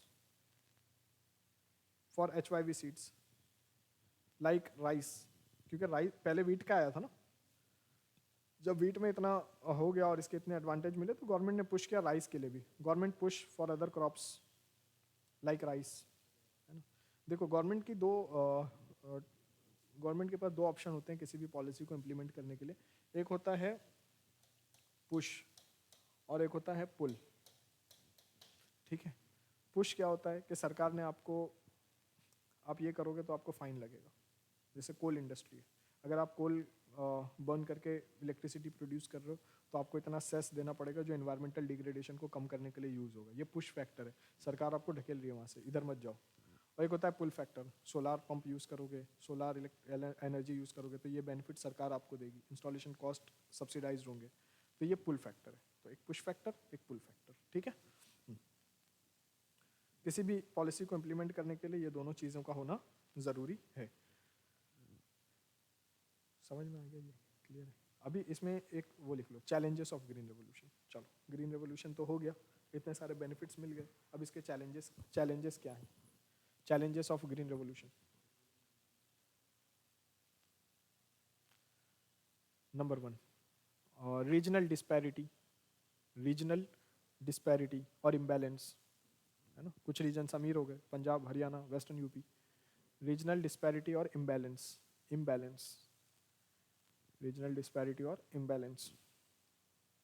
जैसे लिख सकते हो western India versus eastern India, ठीक है, western India Punjab, Haryana, western UP, eastern India eastern UP, Bihar, Bengal, Orissa, North East, major social issue है, inequality पढ़ी है ना आपने, मेजर सोशल इशू। नेक्स्ट लिखो, intra state disparity as well. Intra state, एक स्टेट में भी डिस्पैरिटी है, पंजाब में भी सारे किसान बहुत अमीर नहीं है, तो intra state disparity, disparity disparity disparity, intra state disparity. Within a state disparity है। Large farmers, large and medium farmers benefited maximum, large and medium farmers benefited maximum, large and small farmers, large and medium farmers benefited maximum. Small and marginal farmers could not afford input cost, small and marginal farmers could not afford input cost, small and marginal farmers could not afford input cost। ठीक है, input cost. Third लिखो, input cost got increased, input समझ रहे हो ना, जो जो चीजें, fertilisers etcetera, pesticides. Third, input cost increased, and bracket में लिख लो एंड एवर इंक्रीजिंग, हाँ बढ़ते ही जा रहा है फिर, है ना। कंपनीज को देखा है ना आपने कैसे बेचती हैं, ये पेस्टिसाइड ले लो, ये ले लो, इसके साथ ये लगा लो, ये सीड्स हैं, ये हाई यील्डिंग वैरायटी सीड्स हैं, हर साल वीट को नई सीड्स खरीदो, ये सारी चीज़।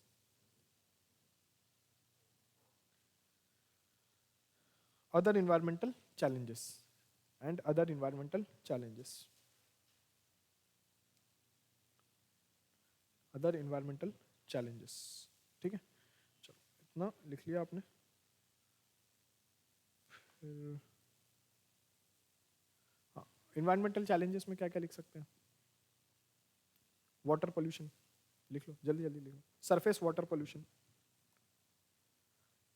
Surface water pollution, surface water pollution. Bracket में लिख लो यूट्रोफिकेशन, बाकी इन्वायरमेंट में पढ़ेंगे यूट्रोफिकेशन क्या है। यूट्रोफिकेशन, यूट्रोफिकेशन, यू मोर, eutrophication. Surface water pollution, eutrophication. कर रहा हूँ, खत्म कर रहा हूँ बस 5 minute. Eutrophication, water depletion, ground water depletion, ground water depletion.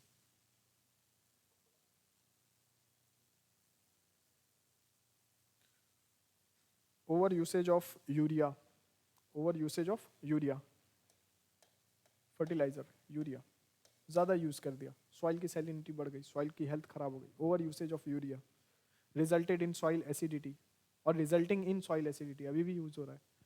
Over use of urea resulting in soil acidity.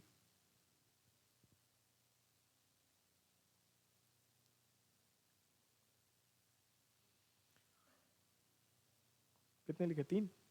हाँ एक और लिख लो, इट प्रोमोटेड मोनोकल्चर, तो लिखा हुआ है यहाँ पे भी लिख लो, चलो इट प्रोमोटेड मोनोकल्चर।